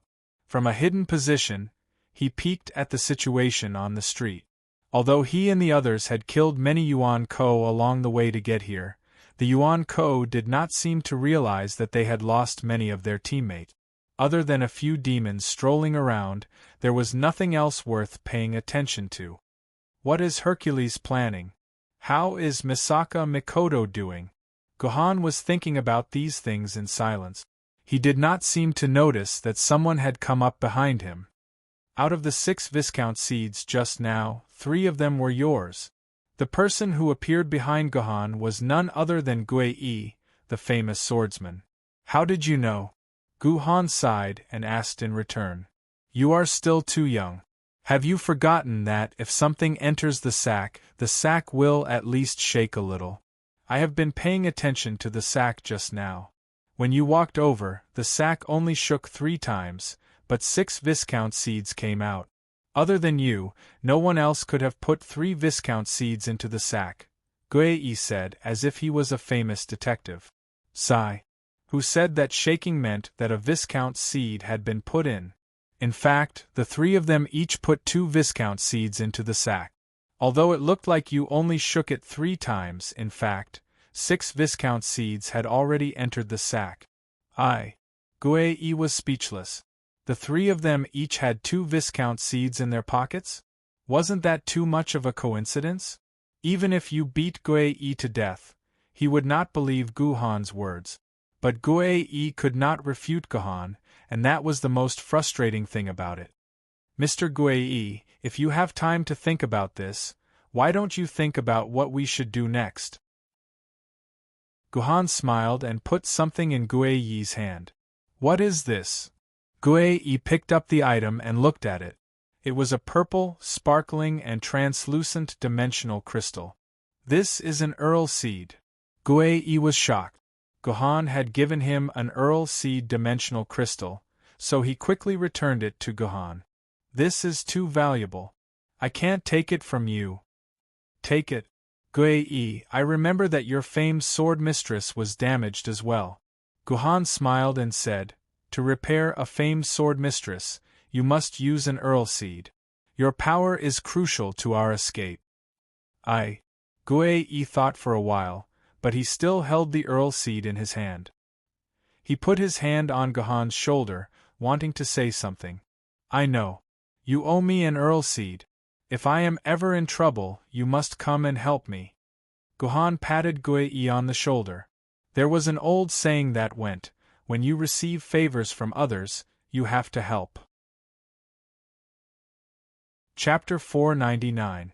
Although Zhang Ziping's skills were extraordinary, it took him 3 to 4 hours to repair all the sword maidens. After all, there were dozens of sword maidens that needed to be repaired. His speed was considered fast at any time. However, the 3 to 4 hours made Gohan anxious. With the speed of the universe-level Yuan Ko, Misaka Mikoto only needed 10 minutes to reach the Miling Mountain range. In other words, Misaka Mikoto should have met Loki 3 to 4 hours ago. He did not know how she was doing. Did she manage to kill Loki, or was it really as he feared, that she was once again deceived by the cunning Loki? However, when Gohan and Guei finished recharging their strength and charged out of the recasting workshop like tigers released from their cages, Gohan temporarily threw these questions to the back of his mind. He needed to be fully focused during a battle. Gohan was currently carrying the lives of more than 40 people on his shoulders. Gohan did not want the tragedy of being ambushed by the dark shadow wolves to happen again. Of course, Gohan still had some restrictions and reservations during the battle. For example, he could not use the Doyu sword. Also, he could not use any of the skills in the 9 swords of mysterious heaven other than the sword of the abyss. It was best not to use them either. There might be people who were fans of the military governor. Speaking of the military governor, Gohan had not logged into the game for a whole month. He did not know what was going on in the game, whether the King of Yu was doing well in the game, and whether the players there had forgotten about him. Although these 2 restrictions caused Gohan to be unable to unleash his full strength, he could only unleash about 50% of it. However, even with only 50% of it, Gohan's elegance during the battle was enough to stun all the Sword Maidens. In fact, they had already witnessed Gohan's battle when they went to the recasting workshop. However, at that time, the Yuan-ko were not concentrated enough. Most of the time, they charged at him one by one. Gohan's fighting style was characterized by speed, accuracy, and ruthlessness. He was like a seasoned assassin who was ruthless and could kill with a single strike. This was also the impression that most of the sword-bearers had of Gohan. However, it was different this time. This was because they were going to charge out of the Yu-Yang Fort's main gate, which would inevitably alarm Yuan-ko's main forces. This battle was no longer a one-on-one fight, but a 1-on-2, 1-on-5, or even 1-on-10, or even 1-on-100. On one side was the numerous and fearless magical beast Yuan-ko, while on the other side were the few human swordsmen who were proficient in battle formations. In large-scale battles between humans and Yuan-ko, it was necessary to introduce battle formations. This was because only a battle formation could protect the vulnerable Sword Maidens and allow them to unleash their full strength. In large-scale battles, the number of humans and Yuan-ko would usually be more than 50. In a battle of this scale, it would be impossible for the Sword Maidens to hide in a hidden place and command the Sword Ladies like guerrilla warfare. With a large number of Yuan-ko, they could easily find the hidden Sword Maidens and kill them when the Sword Ladies were not around them. Without the Sword Maidens, the Sword Ladies would naturally be finished. Therefore, in large-scale battles, protecting the Sword Maidens was something that every commander had to consider. As such, having the Sword Ladies form a battle formation and protect the Sword Maidens in the middle of the formation was the best way to move around and fight with the Sword Ladies. This was how the battle formation technique came about. After 1,000 years, it became an essential technique for humans to use in large-scale battles. Every battle formation needed a commander. They would make changes to the battle formation according to the situation of the battle. This would allow the Sword Ladies to effectively unleash the power of the Sword Ladies and ensure that the battle formation would not be broken by Yuan-ko.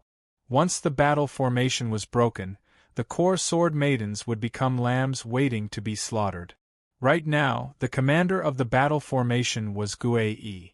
This was because, out of everyone present, Guei was the only one who had actual experience in commanding a battle formation. Although Gohan had commanded more than 10,000 people in the famous challenge battle, that was in the game after all, could not be compared to real life. Although Gohan did not think that his ability to command a battle formation was weaker than Guei's, in actual battle, Gohan was definitely not as good as Guei. Therefore, Gohan decided to become an apprentice first and secretly observe and learn Guei's commanding skills. Under Guei's command, this small group of 40 or so sword-bearers set up a simple arrow formation. The arrow formation was one of the simplest and most commonly used assault formations. It arranged the Sword Maidens into the shape of an arrow. The sword maidens of the sword maidens who were good at attacking would form the two sides of the formation, forming a sharp blade that would pierce through the enemy's defenses. The sword maidens of the sword maidens who were good at defending would protect the back of the sword maidens, blocking attacks from the back. The sword maidens would be in the center of the sword maidens' protection. After all, not every sword maiden was like Gohan, able to charge into battle on their own. The arrow formation's attack power and movement speed were very strong. Just like the arrow in its name, it could carve a bloody path through the densely packed enemy troops. It was the best formation to break through the enemy's formation. However, the arrow formation had a flaw that could not be considered a flaw, nor a flaw within a flaw. It was the sharpest point of the arrow formation, which was the point at the very center of the formation, which was equivalent to the tip of the arrow. Its attack power had to be strong enough. Figuratively speaking, it had to be sharp enough to quickly kill the enemy in front of it. It had to be able to tear open a certain point in the enemy's formation, and then the formation could use this point to open a path forward. It was like a sword. If the tip of the sword was blunt and not sharp enough, then no matter how much strength you used, it would be very difficult to pierce the enemy's body. On the contrary, if the tip of the sword was sharp enough, then you only needed a little bit of strength to pierce the enemy's heart. So the position of the arrow formation's tip was very important. In the beginning, Guei had planned to let his famed sword-tier sword maidens take this position. After all, he was the only famed sword-tier sword maidens here, and in theory, the strongest. However, Gohan stopped Guei and volunteered himself to take up the position of sharpness of the arrow. In Gohan's words, as the commander of a formation, Guei had to be in the middle of the formation. Only then would he be able to see and listen in all directions, and command the formation's changes. He should be fully focused on commanding the formation, and not be distracted by fighting. Gohan's words made Guei speechless, because that was the truth. In battles, the commander was always at the center of the formation. They had to focus all their attention on observing the situation between the enemy and themselves, and did not have any spare thoughts to fight or anything, so the position of commander was usually not assigned according to the strength of the battle, but according to the ability to command. Many famous generals in history, they might only be ancient sword-tier sword maidens, but they could command tens of thousands of famed sword-tier sword maidens, spirit sword-tier sword maidens, and even immortal sword-tier sword maidens to fight. If not for the fact that Guei was the only one with experience commanding a formation, then Guei's best position would not be the commander, but the position next to Gohan. Together with Gohan's sword maidens, they would tear apart the enemy's line of defense. Before the battle began, Guei had been a little worried. Would Gohan be able to take on the position of sharp arrow, and would he be able to tear apart the Yuan-Ko in front of him? But when the battle began, Guei realized that his worries were completely unnecessary. Or rather, he should not be worried about whether Gohan could tear apart Yuan-Ko, but whether the others could keep up with Gohan's speed. Gohan's battle was too dazzling. He was like the sun, fighting at the very front. The heavenly sword in his hand swung wildly, and no matter what Yuan-Ko met him, it would quickly turn into nothingness. The speed at which he killed enemies was even faster than the dozen or so sword maidens acting as sharp arrow. No wonder Guei was worried that the other sword maidens would not be able to keep up with Gohan's speed. He could only smile bitterly and send a message to Gohan, telling him to slow down. Otherwise, the entire formation would fall apart. I didn't expect this Gohan to be a sword master. I didn't even notice this before. Guei could not help but sigh when he saw the only man in the row of sword maidens moving around. Actually, Gohan had already personally joined the battle when they went to the recasting workshop, but Guei did not notice this. It was only now that he realized that Gohan was actually a sword master. This kind of swordsmanship, I'm afraid even the Chaos Sword Spirit is no better than this. If only I could become a sword master too. A few sword maidens who were protected by sword maidens said in disappointment. Seeing Gohan's heroic appearance while wielding a longsword, these sword maidens were extremely enthralled. They all wished that they could be like Gohan, wielding their sword maidens and roaming the battlefield, instead of being protected by their sword maidens in the core of the formation and only being able to watch their sword maidens fight. Unfortunately, swordsmanship required talent, and most sword maidens did not have this talent. Even if they practiced swordsmanship for their entire lives, they would not be able to surpass the swordsmanship that their sword maidens had accumulated for thousands of years. Some of the sword maidens who were unwilling to give up had gone to a swordmaster's training class when they were young and learned swordsmanship for a while. The most they would receive was this: "You are a genius swordsman that only appears once a week." These sword-bearers who desired to become a sword master silently thought about it. After an unknown amount of time, they suddenly heard a burst of cheers. At this time, they discovered that the gates of Yuyang Fort were already right in front of them.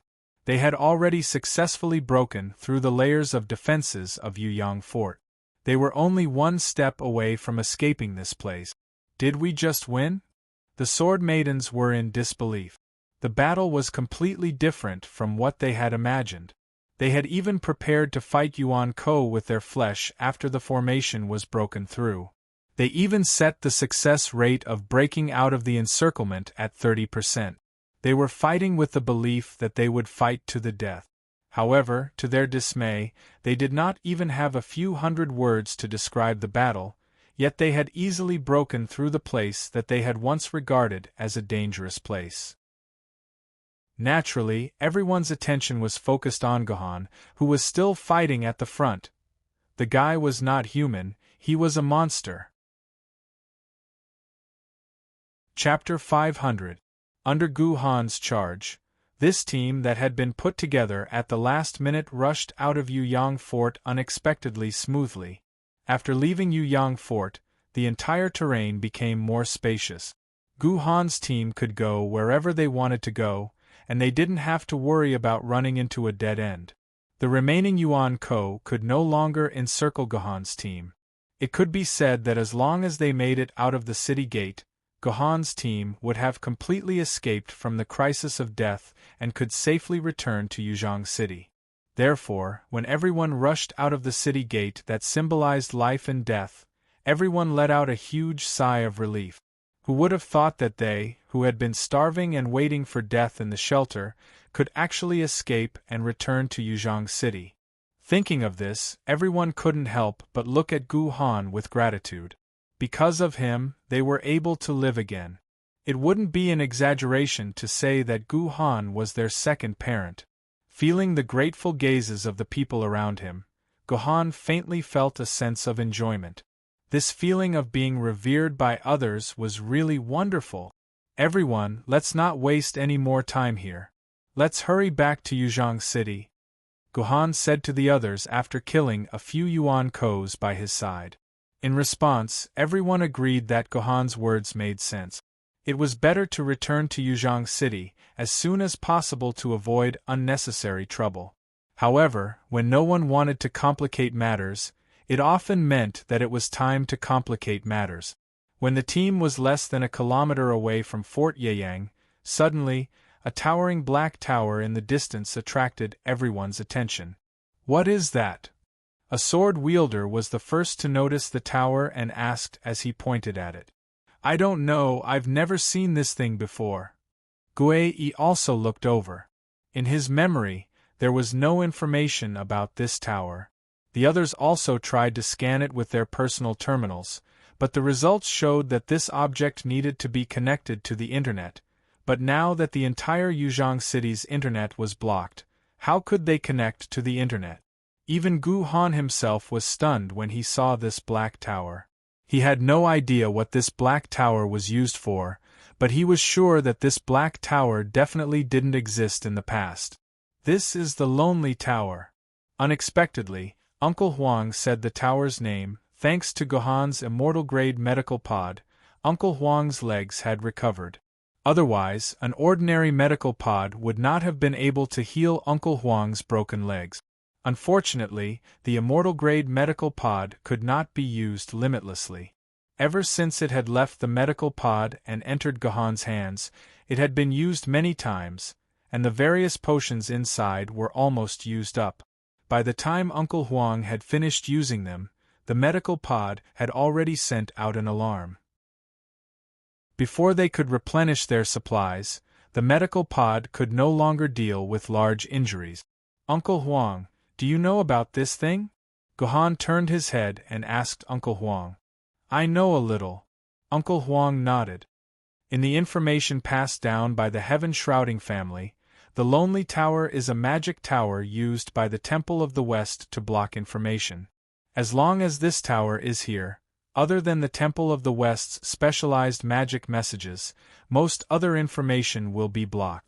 This includes the quantum signals that we humans use. They will also be blocked. You mean to say that this is the magic tower that Yuan Ko used to block our communication with Yuzhong City? Gohan raised his head and looked at the tower, which seemed to be made of obsidian. Yes, a few hundred years ago, when Yuzhong City was destroyed, the family head at that time followed the army to escape. On the way, he also encountered a tower like this. After it was destroyed, we restored our connection with Yanjing City. This is the tower that can block our quantum signals. There's no mistake, Uncle Huang said with certainty. Then, Gohan thought for a while, then said to the others, "Everyone, although I know that this might be dangerous, I hope that everyone can work with me to destroy this tower.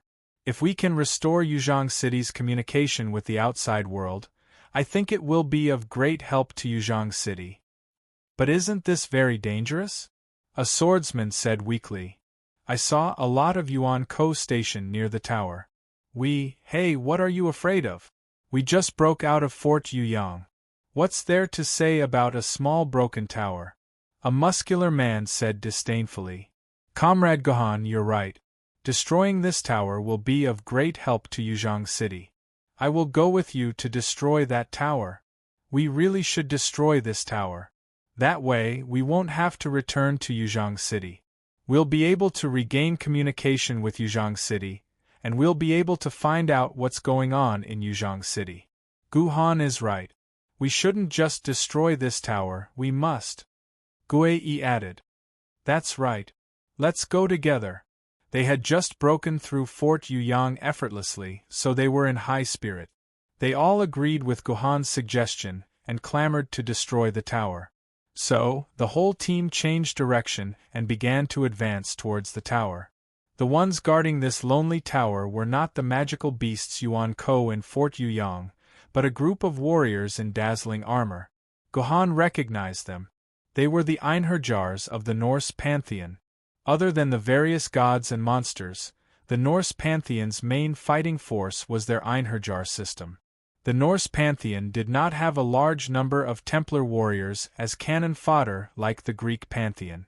Therefore, they were always at a disadvantage when fighting against the Greek pantheon. Later, the Norse pantheon invented the Einherjar system. This system absorbed the souls of outstanding human warriors and erased all their memories, leaving only their fighting instincts. Then, these processed souls were stuffed into the bodies that were catalyzed by God's blood, turning into Einherjars that had no self-awareness but could fight fearlessly. This extremely cruel Einherjar system had once beaten the Templar system of the Greek pantheon to the ground.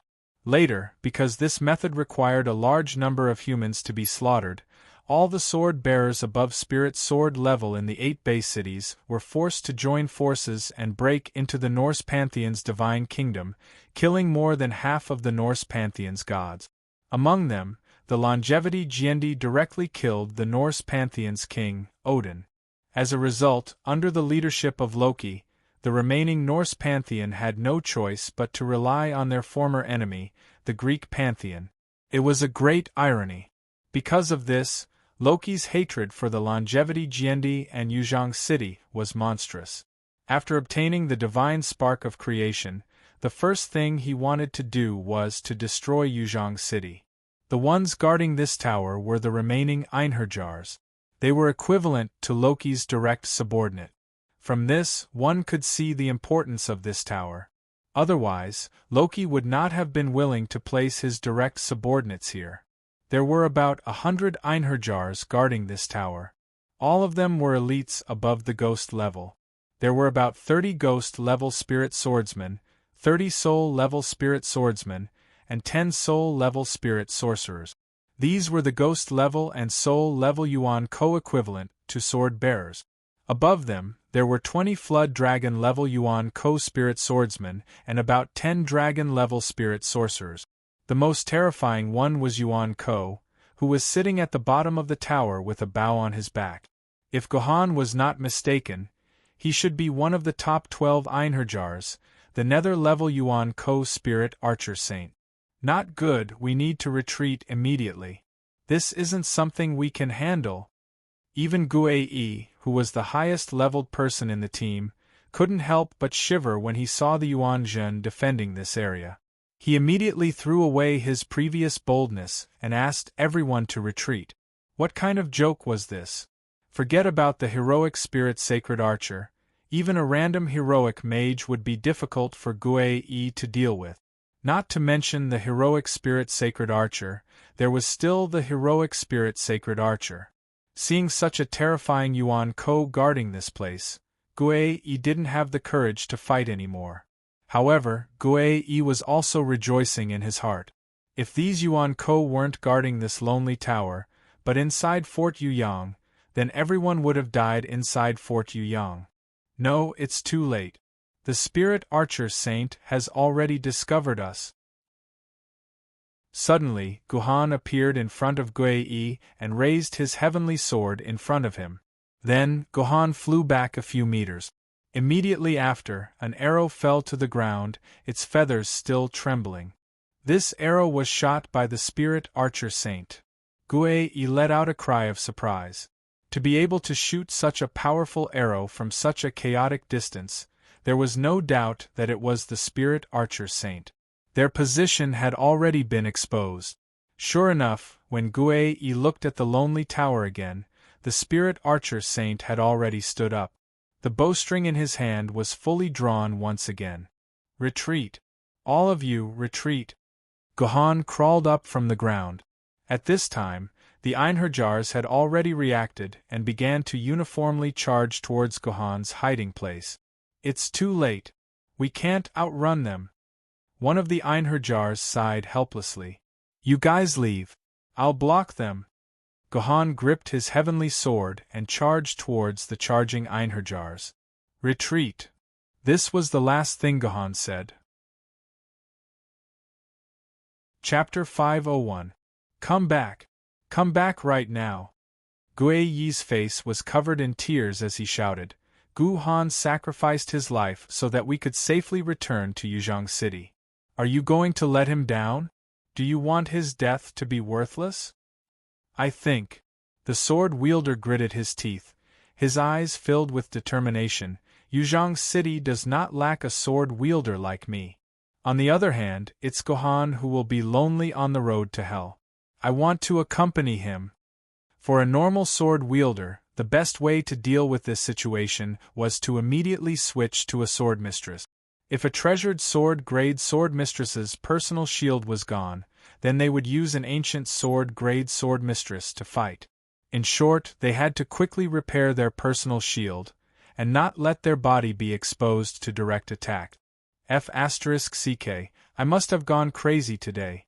I've never felt so excited in my life. Guei cursed and rushed to the front of the crowd. However, switching to a sword mistress was a process that required time. The heroic spirit archer sage pulled out a white feather arrow from his quiver and knocked it on the bowstring. He held his breath and shot the white feather arrow at the charging Gohan. In the end, not only did the heroic spirit archer sage not kill Gohan, but he had also killed one of his subordinates. Even though the heroic spirit archer sage did not have his own memories and intelligence, he was still enraged. The heroic spirit archer sage's estimation was not wrong. His arrow did hit, but it did not hit Gohan's body. In the short span of a second, Gohan had actually grabbed the head of a heroic spirit swordsman that was surrounding him and used him as a shield, easily blocking the sword's strike. Gohan's heroic spirit swordsman's white feather arrow flew towards Gohan's head in the short span of a second.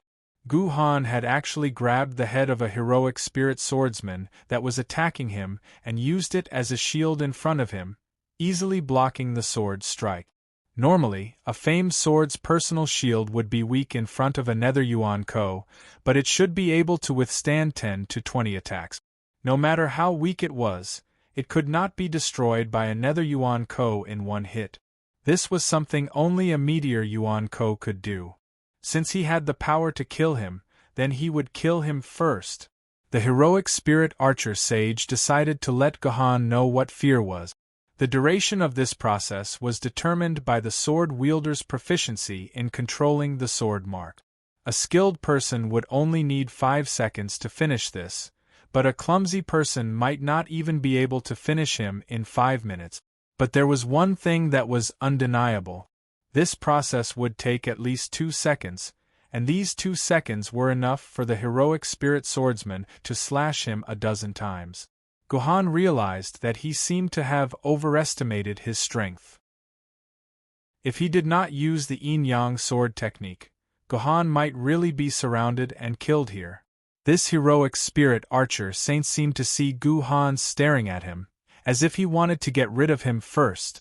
If this heroic spirit archer saint had his own intelligence and memories, then he would definitely be disdainful of Gohan. A mere treasure sword tier sword wielder wanted to play the game of capturing the leader first to capture the followers? But the problem was that this was a heroic spirit archer sage. Their intelligence had been taken away by the Norse gods, and all that was left was their fighting instincts. Are they gone? Seeing the sword bearers retreat with tears in their eyes, Gohan quietly held his heavenly sword. Facing more than 100 Yuan Ko sword bearers ranging from ghost to nether sword bearers, who were more than 10 times stronger than Gohan, Gohan did not show the slightest bit of fear. Although Gohan was a treasure sword level swordsman, his personal shield was definitely not at the level of a treasure sword level swordsman. Gohan's personal shield was at the level of an advanced famed sword level personal shield. Gohan is using his own life to exchange for ours. He is a great person. He has already cast aside his gentlemanly nature and only hopes that we can survive. Gue said with a choked voice. This 8-meter-tall man was actually crying. Comrade Gue, we just left Comrade Gohan there like this. Is it really okay for him to run away?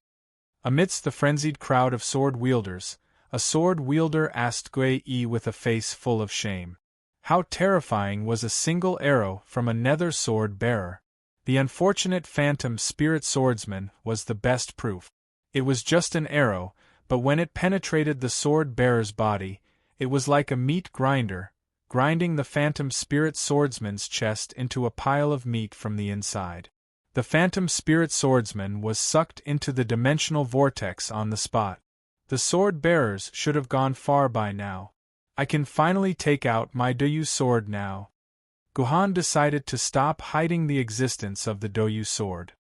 He was about to draw the Doyu sword out of its scabbard. After saying that, the sword bearer turned around and left without looking back. This person's actions were like a fuse that ignited the blood of all the sword bearers. They looked at each other for a moment before they chased after the sword bearer, heading in the direction they escaped from. From the corner of his eye, Gohan seemed to see a flash of gold in the air. Most people would think that they were seeing things or it was a refraction of light, but when Gohan saw the gold, his hair stood on end. He no longer cared about the 2 sword bearers attacking him from behind. He used his personal shield to withstand the attacks from the 2 sword bearers and tried to fall to the ground. It should be known that the sword elements in Gohan's body had reached 14,000 quarks. Although the heavenly sword was an ancient sword maiden, its 3 measurements had already reached the standard of a famed sword. More importantly, under the effect of the yin-yang sword technique, The 3 measurements of the heavenly sword and the 3 measurements of the Dyu sword were Gohan's actual 3 measurements. This was equivalent to doubling the energy of the heavenly sword's personal shield. Right now, Gohan's personal shield was completely at the level of a famed sword. My personal shield shattered with just 1 arrow. Even Gohan could not help but be dumbfounded when he saw this. When the sword-bearer heard Gui Yi's words, he hesitated for a moment. A myriad of expressions appeared on his face. At the same time, the other sword-bearers also stopped when they saw this scene. They silently looked at the 2 of them. 1 or 2 Gohan had no problem dealing with them, but when they gathered together and surrounded Gohan, Gohan felt a certain amount of pressure. Although Gohan could kill a heroic spirit great swordmaster every 10 or so seconds, these great swordmasters were not afraid of death. When one died, there would be 2 more to fill the gap. In addition, the heroic spirit magister would occasionally throw a fireball at Gohan. This made it difficult for Gohan to move an inch. But this was the Archer Saint's ultimate move. Unless it was absolutely necessary, the Archer Saint would only use this last move. The battle had just begun, and he had only shot 2 arrows. If he used it now, it would be completely against the rules. Have you ever seen an Ultraman use Ultraman Beam to attack a monster? 3 seconds ago, Gohan was currently surrounded by 5 or 6 heroic spirit great swordmasters. These heroic spirit great swordmasters were extremely outstanding swordsmen when they were alive. After their souls were stripped of their memories and only their battle instincts were left, their swordsmanship had improved by quite a bit. It was almost comparable to the swordsmanship of most sword ladies. Without the suppression of intelligence, the heroic spirit's battle instincts were infinitely magnified. This heroic spirit archer could clearly feel that this human swordsman had the power to kill him. Comrade Gui, I don't think we can escape. The swordsman who was frantically escaping suddenly stopped. Comrade Gui, Gohan is the youngest among us. I can't let a kid younger than me die shamelessly. I have to go back and help him. The swordsman roared, turned around, and walked back. The heroic spirit archer took out another arrow from his quiver, but it was different from the previous white arrow. This arrow was golden, and it was almost 3 times smaller than the previous white arrow. It was like a pocket-sized arrow. Although Gohan had expected to encounter the Archer Saint's golden snitch, he didn't expect the Archer Saint to act so unconventionally. He used his ultimate move as soon as they met. This was a huge miscalculation on Gohan's part, and it was also the first time Yuan Ko showed off his intelligence. Although Gohan was already at his limit, it was a pity that it was too late. The moment Gohan pounced, the golden arrow had already hit Gohan's personal shield. After a violent tremor, the personal shield actually exploded. The remaining power of the golden arrow successfully tore a 10-centimeter deep wound on Gohan's arm before it finally stopped. The swordsman needed to hide the sword mark of a treasure sword, and then reveal the sword mark of an ancient sword. When Gohan fell to the ground, 4 or 5 swordsmen rushed up and slashed at Gohan's body. If these swords landed, Gohan's body would basically be crippled. Could it be that this is the Archer Saint's ultimate move, Golden Snitch? Gohan remembered this name. According to the information, the Archer Saint could use a type of golden arrow. This small arrow had such a magical characteristic. Any defense that didn't exceed 2 times his absolute attack power would be ignored by his golden arrow. It could directly destroy the opponent's defense and pierce through the opponent's body. After taking out this golden arrow, the heroic spirit archer didn't rush to attack. Instead, he placed the arrow on the bowstring and focused on Gohan, who was constantly approaching him. The Archer Saint's eyes looked at a somewhat illusory position. After a long wait, when Gohan's figure flashed past that position, the heroic spirit archer's body emitted a red light. Then, the golden arrow quietly disappeared on the bowstring, as if it had never existed.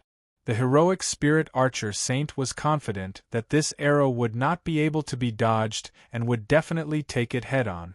His arrow would definitely hit.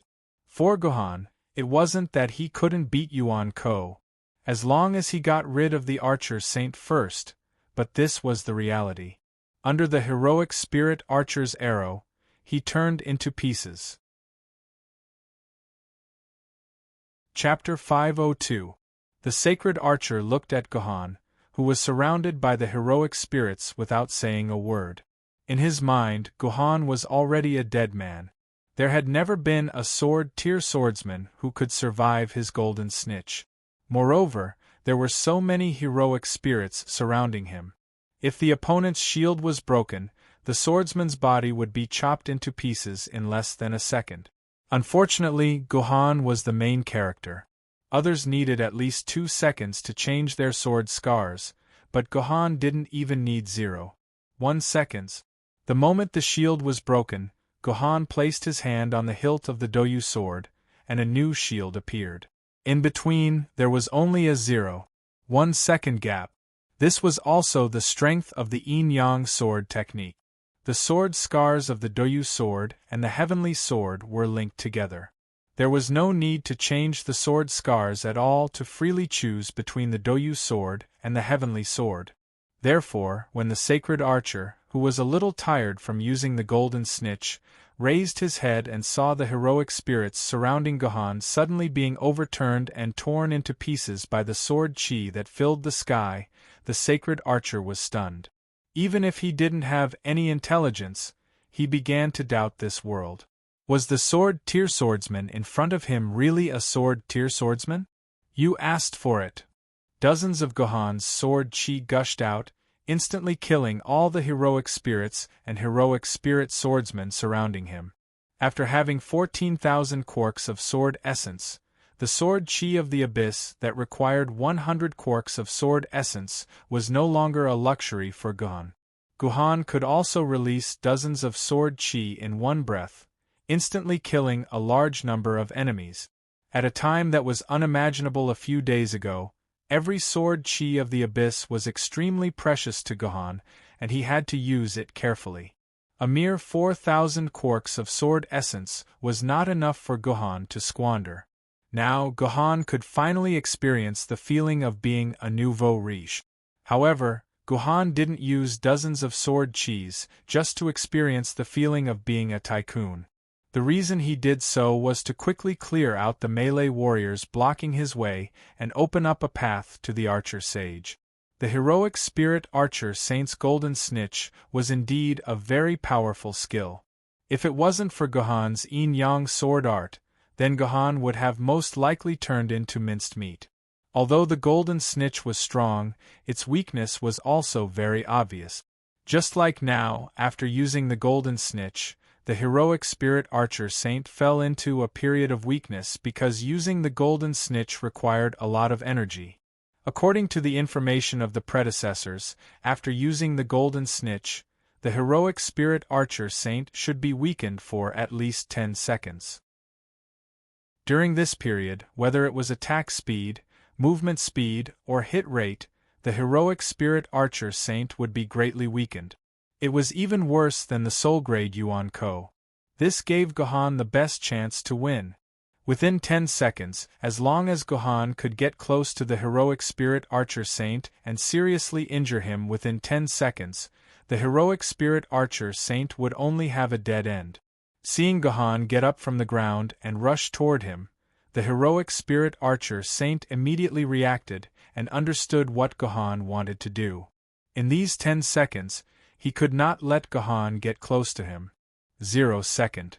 Gohan shot dozens of sword auras from the ground, killing all the spirits that surrounded him. 1st second. Gohan stood up from the ground and began to charge toward the heroic spirit archer saint. 2nd second. 10 heroic spirit sorcerers began to guide shaman witchcraft under the command of the heroic spirit archer saint. 3rd second.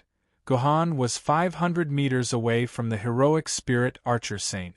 At the same time, the heroic spirit sorcerer saint began to chant a curse. 4th second. Gohan was 400 meters away from the heroic spirit archer saint. At this time, the heroic spirit sorcerer saint's shaman witchcraft had been guided. 10 shaman giants were summoned in front of Gohan. These shamans did not have high attack power, but their size and health were very high. They were the best way to stop Gohan. 5th second, Gohan was 300 meters away from the heroic spirit archer saint. Gohan used 9 blades of mysterious heaven, sword in the sky. This was a move that Gohan had used before in the hero's start from the beginning dungeon. This move could make the ground sink and create sharp spikes.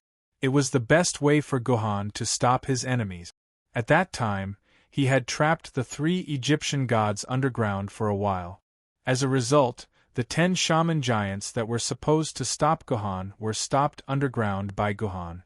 Meanwhile, Gohan stepped on the heads of the shaman giants and passed through the stone forest that he created. 6th second, Gohan was 200 meters away from the heroic spirit archer saint. At this time, the heroic spirit sorcerer saint was about to finish chanting.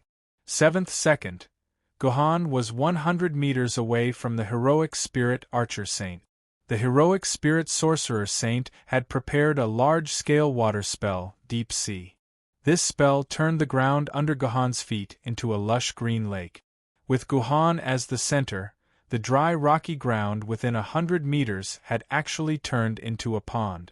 Just now, when Gohan used terrain swordsmanship to deal with the shaman giants, the heroic spirit sorcerer saint had actually thought so. What they had just used was the water spell Deep Sea. It could transform the terrain into the terrain that a mage wanted.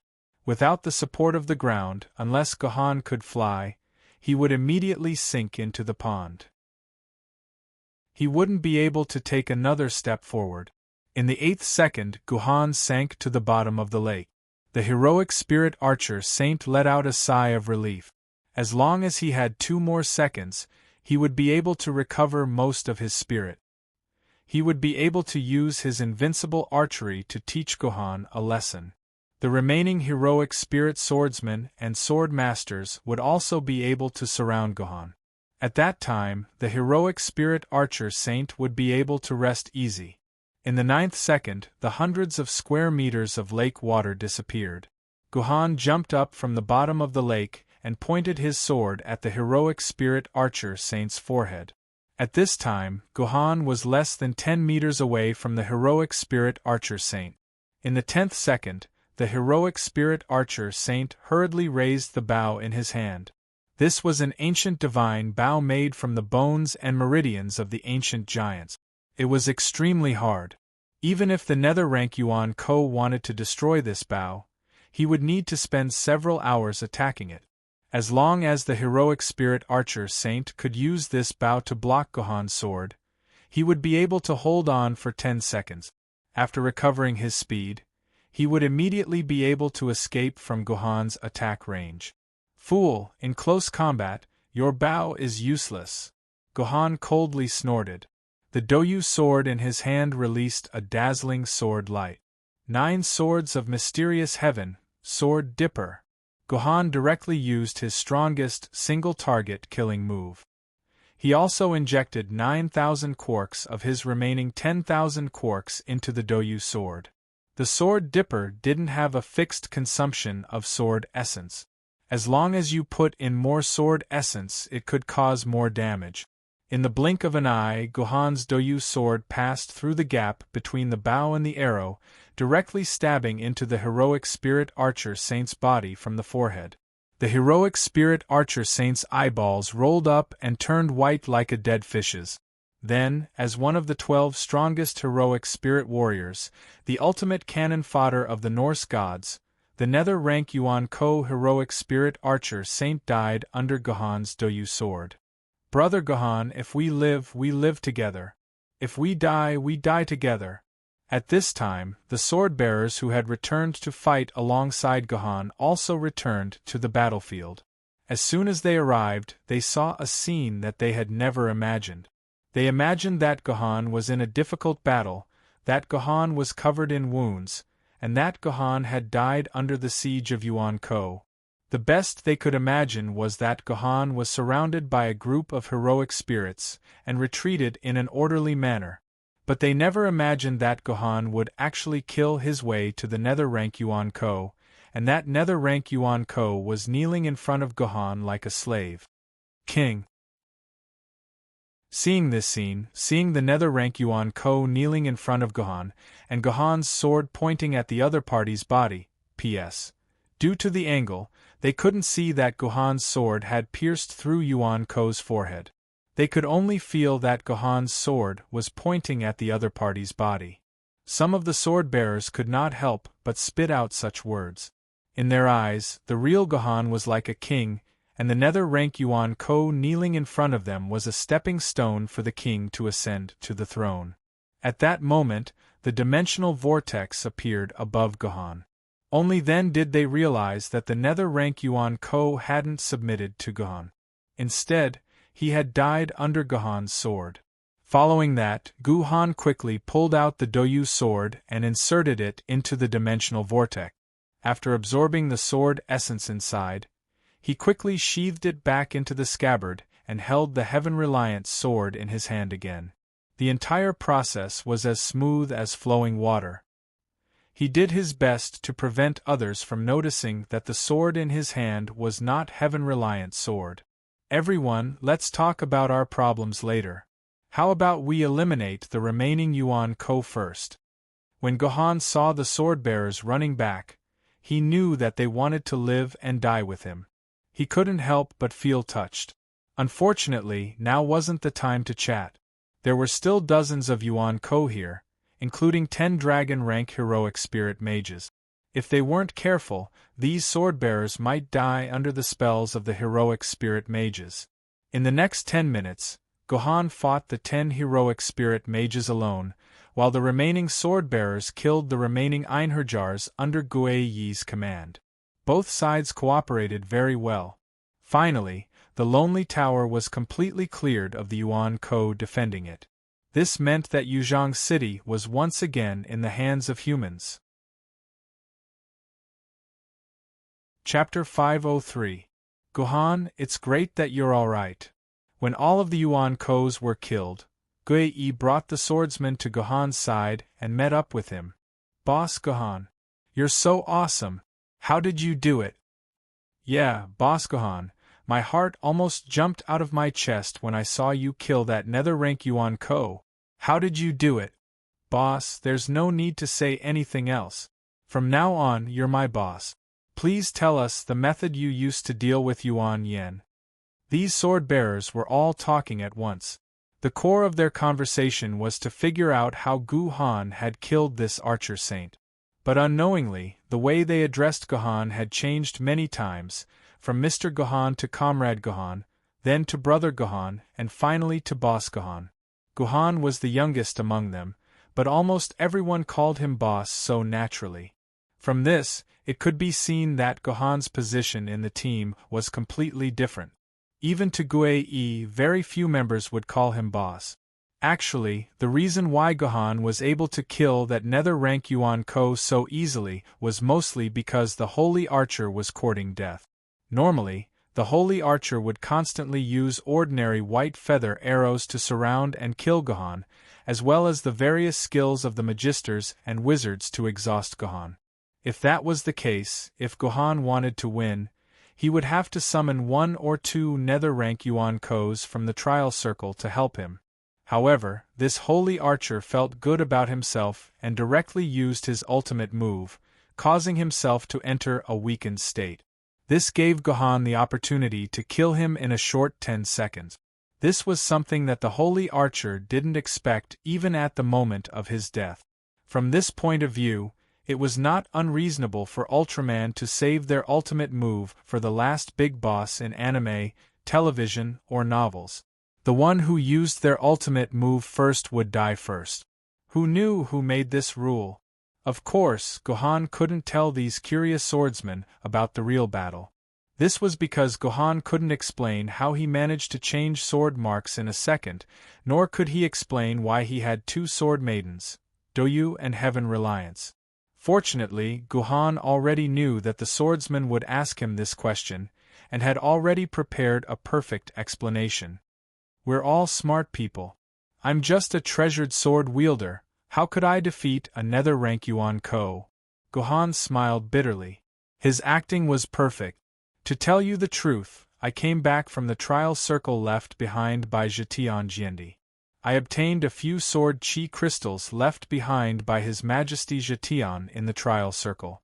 Just now, I used His Majesty Zhetian's sword chi to injure these Yuan Kos, and then took the opportunity to kill that nether rank Yuan Ko. High-grade dimensional crystals had another use, and that was to store the sword chi left behind by one's master. Many high-level swordsmen would store the sword chi of their full-strength attack in dimensional crystals. As long as they used a special method, they could activate the sword chi and use it to kill enemies they couldn't handle. When everyone heard Gohan's explanation, they were instantly convinced. Although this explanation sounded a little far-fetched, compared to the fact that Gohan had killed a nether-rank Yuan Ko with his own strength as a treasured sword wielder, this explanation instantly became very reasonable. After all, no one would be willing to believe that a treasured sword wielder could defeat a nether-rank Yuan Ko with their own strength. This was too much of a blow to their self-esteem. However, if someone who was really familiar with the sword chi crystals was here, they would find that Gohan was simply spouting nonsense, because once the sword chi stored in the sword chi crystals was activated, it couldn't be controlled. The sword chi would attack wherever it wanted, and apart from the person who triggered it, everything else would be its target. This sword chi would twist the entire battlefield into a mess, and traces of sword chi attacks could be seen everywhere. However, on the battlefield now, apart from a few traces of sword chi, there were no other traces, especially the place where the holy archer had died. According to what Gohan had said, since that was where the sword chi had attacked the holy archer, it should naturally be the place with the most traces of sword chi. However, in reality, it was very clean, as if nothing had happened. Those who knew the ropes could tell at a glance that Gohan was lying. Unfortunately, there was no one there who knew the ropes, because the sword chi crystals were treasures of every family. They would only be used when the family was on the brink of death, or when the family's bloodline was in danger. Normally, they wouldn't even see a sword chi crystal, let alone use it. This was because making the sword chi crystals required high-quality dimensional crystals. They had to be at least a Marquise-grade dimensional crystal. Using such a precious dimensional crystal to store sword chi was too extravagant. Even Jiendi wouldn't waste dimensional crystals to make too many. He would only leave some for his descendants to use for self-defense. So, this kind of thing was very rare. Most people wouldn't even see it, so they didn't know much about it. Just like that, the problem of Gohan's power was erased by Gohan's concealment of the sword chi crystals. However, everyone still called Gohan their boss. Even if Gohan didn't use his own power to defeat underworld-class Yuan Ko, it didn't matter. He had risked his life to face underworld-class Yuan Ko alone. That was why everyone was grateful to Gohan. 1, 2, 3 attack. Gohan gave the command and all the sword maidens used their strongest attacks on the Lonely Tower. The body of the Lonely Tower trembled and cracks started to move upwards from the bottom. In the end, the entire Lonely Tower was completely shattered and turned into a pile of rubble. How is it? Can we get back in touch with Yuzhang City? The moment the Lonely Tower fell, Gohan projected his personal terminal into the air. He chose to reset the network connection. So, under the watchful eyes of all the sword maidens, Gohan's terminal reconnected to the network. The ripple-like pattern continued to spread outwards. This meant that the signal was being sent out from the terminal, and it was looking for a usable base station. 1 minute, 2 minutes, 3 minutes, 5 minutes passed, and the signal was still searching. There was no base station. How could this be? Isn't this the tower that blocked our communication? One of the sword maidens said disappointedly. No, it could be that there is another Lonely Tower somewhere else. We only destroyed one, so it's useless. Another sword maiden guessed.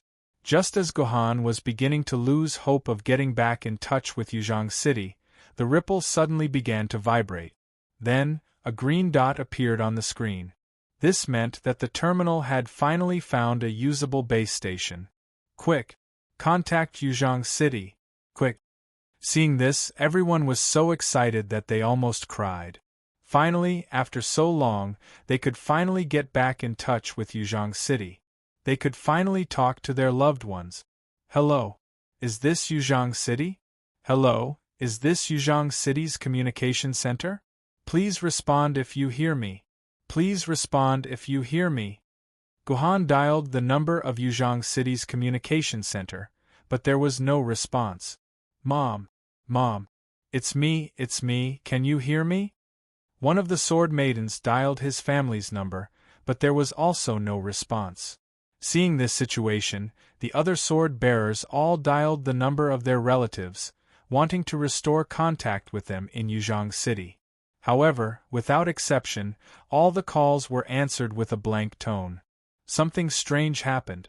Although the terminal had connected to the base station, they did not seem to be able to get back in touch with Yuzhong City. But this did not make sense. The base station was installed in Yuzhong City. As long as the base station was connected, it would definitely be able to get back in touch with the entire city. How could they not be able to dial a single number? This was too illogical. Oh no! Could it be that Yuzhong City has already? One of the sword maidens suddenly thought of something and fell to the ground in horror. If the base station in Yuzhong City could not work, then it was very likely that the entire city had fallen. Just like Yeyang Fortress, Yuzhong City had been breached by the surging Yuan Ko, and the entire city had been destroyed. Shut up!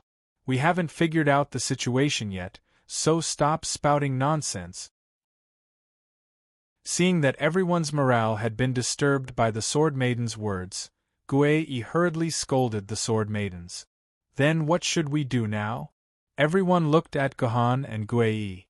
In this situation, only the two main pillars of the team could make the decision. Sigh. I'll try again. Gui projected his personal terminal and quickly dialed a number. There was no response.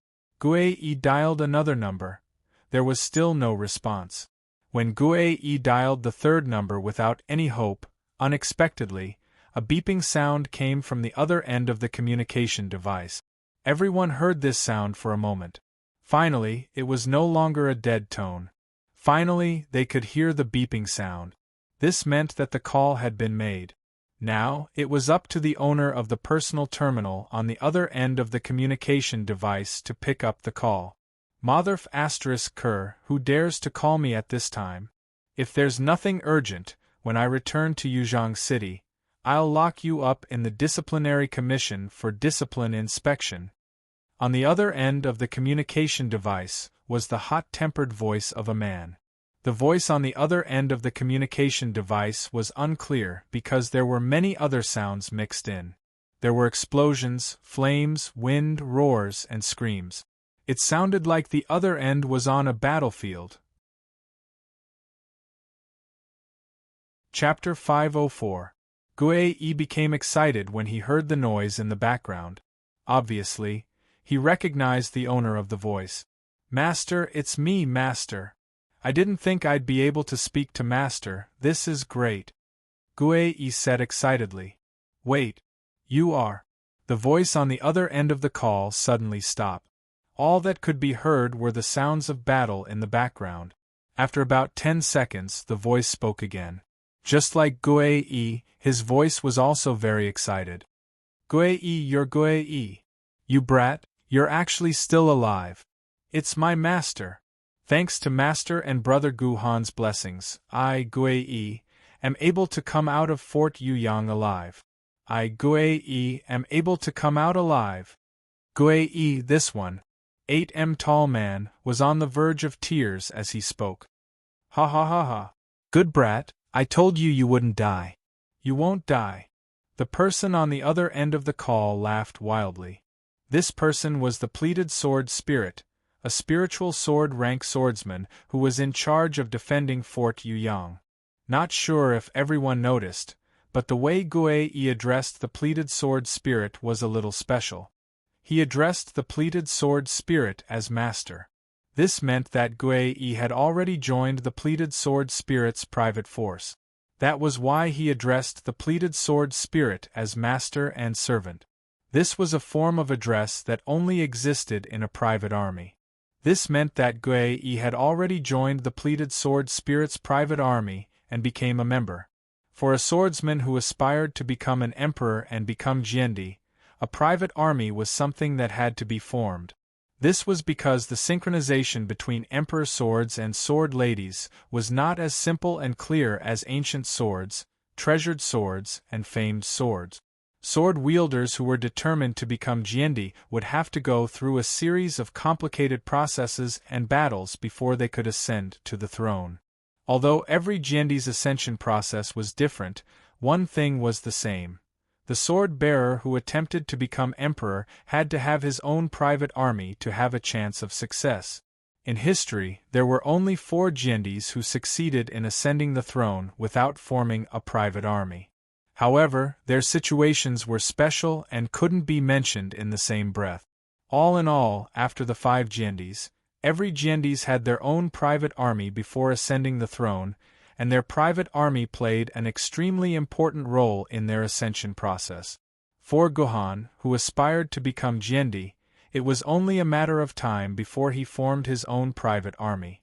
However, the Sword Committee had a strict rule that sword-bearers who had not reached spirit sword level were not allowed to form their own private army. Even if they did, there was an absolute limit to the number of people who could form their own army. The Sword Committee would not allow a famed swordsman to form his own army. In a sense, private armies were a malignant tumor. This was because of Jiendi's relationship with them that they had no choice but to exist. Humans couldn't cut off all private armies, so they could only make them as small as possible. Guei, you said that you escaped from Fort Yuyang? Is that true? Because Guei had always been in hands-free mode, everyone could hear the conversation between Guei and the pleated sword spirit. I remember now. When the updraft communicated with us, you were also in the image. You were one of the survivors that was saved by the updraft, right? When the pleated sword spirit was speaking, there were a few violent explosions coming from time to time. Yes, master. I was saved by the updraft. I just escaped from Fort Yuyang today, Guei replied. That's great. That's great. Good boy, if it wasn't for Master Wu Dao stopping me, I would have returned to Fort Yuyang to save you. By the way, how are the survivors with you? Did they all escape safely? Don't worry, Master. The other sword-bearers have all escaped. We are very safe now and are preparing to return to Yuzhang City to rejoin Master's team. Hearing that Guei was returning to Yuzhang City, the pleated sword spirit suddenly fell silent for a while, then asked, "How did you get in touch with me? All communications have been blocked, and I can't even receive communications from Yuzhang City." My lord, we just destroyed a lonely tower and removed the shield in this area. Only then did we restore communication.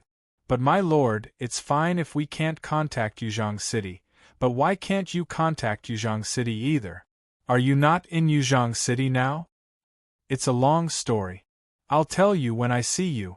The pleated sword spirit sighed deeply. That's right. Since you were able to break out of Fort Yuyang's encirclement, the defenses of Fort Yuyang should be very weak right now, right? Otherwise, it would be impossible for a few dozen sword-bearers to escape from Fort Yuyang. This, Guei did not know how to answer. If he said that the defenses were weak, he would be lying. Although the defenses of Fort Yuyang had dropped a lot, it wasn't to the point where they couldn't stop Guei's escape. If it wasn't for Guhan's incredible battle prowess, they might still be fighting bitterly in Fort Yuyang. But if the defenses were still strong, there was no way they could explain how they managed to escape. More importantly, the pleated sword spirit's words were filled with hope that the defenses of Fort Yuyang would be weak. This meant that Yuzhang City needed the defenses of Fort Yuyang to be weak. That's right. The defenses of Fort Yuyang are weak now. Gui said through gritted teeth. Good. Good. Good. The heavens have not forsaken Yuzhang City. The pleated sword spirit laughed, then quickly said, Don't hang up. I'll transfer your call to Master Lu Lei right now. You have to tell Master Lu Lei everything about your situation, understand? Sword Immortal Cloudy Sky. Gui was shocked. He didn't think that he would have a chance to communicate with Sword Immortal Yun Xiao. This was the first time in Gui's life that he was communicating with an immortal sword wielder. Even though he had interacted with a few universe-grade soul puppets, this was definitely the first time he was communicating with a human immortal sword wielder. After a few beeps, Gohan heard a very familiar voice. However, compared to before, this voice was filled with fatigue. It was as if Lu Lei had aged 10 years in an instant. You're Gui, right? I'm the chairman of Yuzhang City's Sword Committee, the head of the Sword Pavilion, Lu Lei. I only have one question for you. You must answer me honestly. Do not hide anything from me. Is the defenses of Fort Yuyang really weak? Lu Lei's question was very calm, but it caused Gui's entire body to break out in cold sweat. Hearing Lu Lei ask such a serious question, Gui didn't know how to answer. He didn't know how to answer this question. Was Yuyang Fort's defenses really weak? Perhaps only Gohan could answer this question. I'm weak. Gui struggled for a long time before saying the word weak. However, when he put it together, it did sound a little strange. Alright, if I order you to counterattack the Yuyang Fort and clear out all of the Yuan-ing in the Yuyang Fort in preparation for the arrival of the main army, can you do it? Never in their wildest dreams would they have imagined that Lu Lei would actually make such a request. He actually wanted them to return to Fort Yuyang, and even wanted to wipe out all the remaining Yuan Kuan. To Gui, this was a ridiculous request. They had spent so much effort to escape. Could it be that they had to kill their way back now? Oui. Gui, who was usually fluent in speech, began to stutter. He could not give Lu Lei an answer after a long time. Let me ask you, can you take down Fort Yuyang? Lu Lei used an even more oppressive aura to interrogate Gui. When Gui heard that, his body went limp and he almost fell to the ground. Fortunately, Gohan appeared behind him in time and supported Gui's waist, preventing him from falling to the ground. Give it to me. Gohan patted Gui's shoulder and tapped his own terminal against Gui's. He said gently, Give it to me, let me talk to my master. Okay. Gui didn't say anything. It was as if he had thrown away something he had seen a ghost.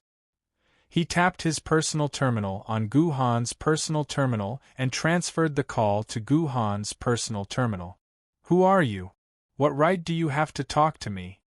Gui's action of transferring his terminal could not be hidden from Lu Lei, because there was a system notification.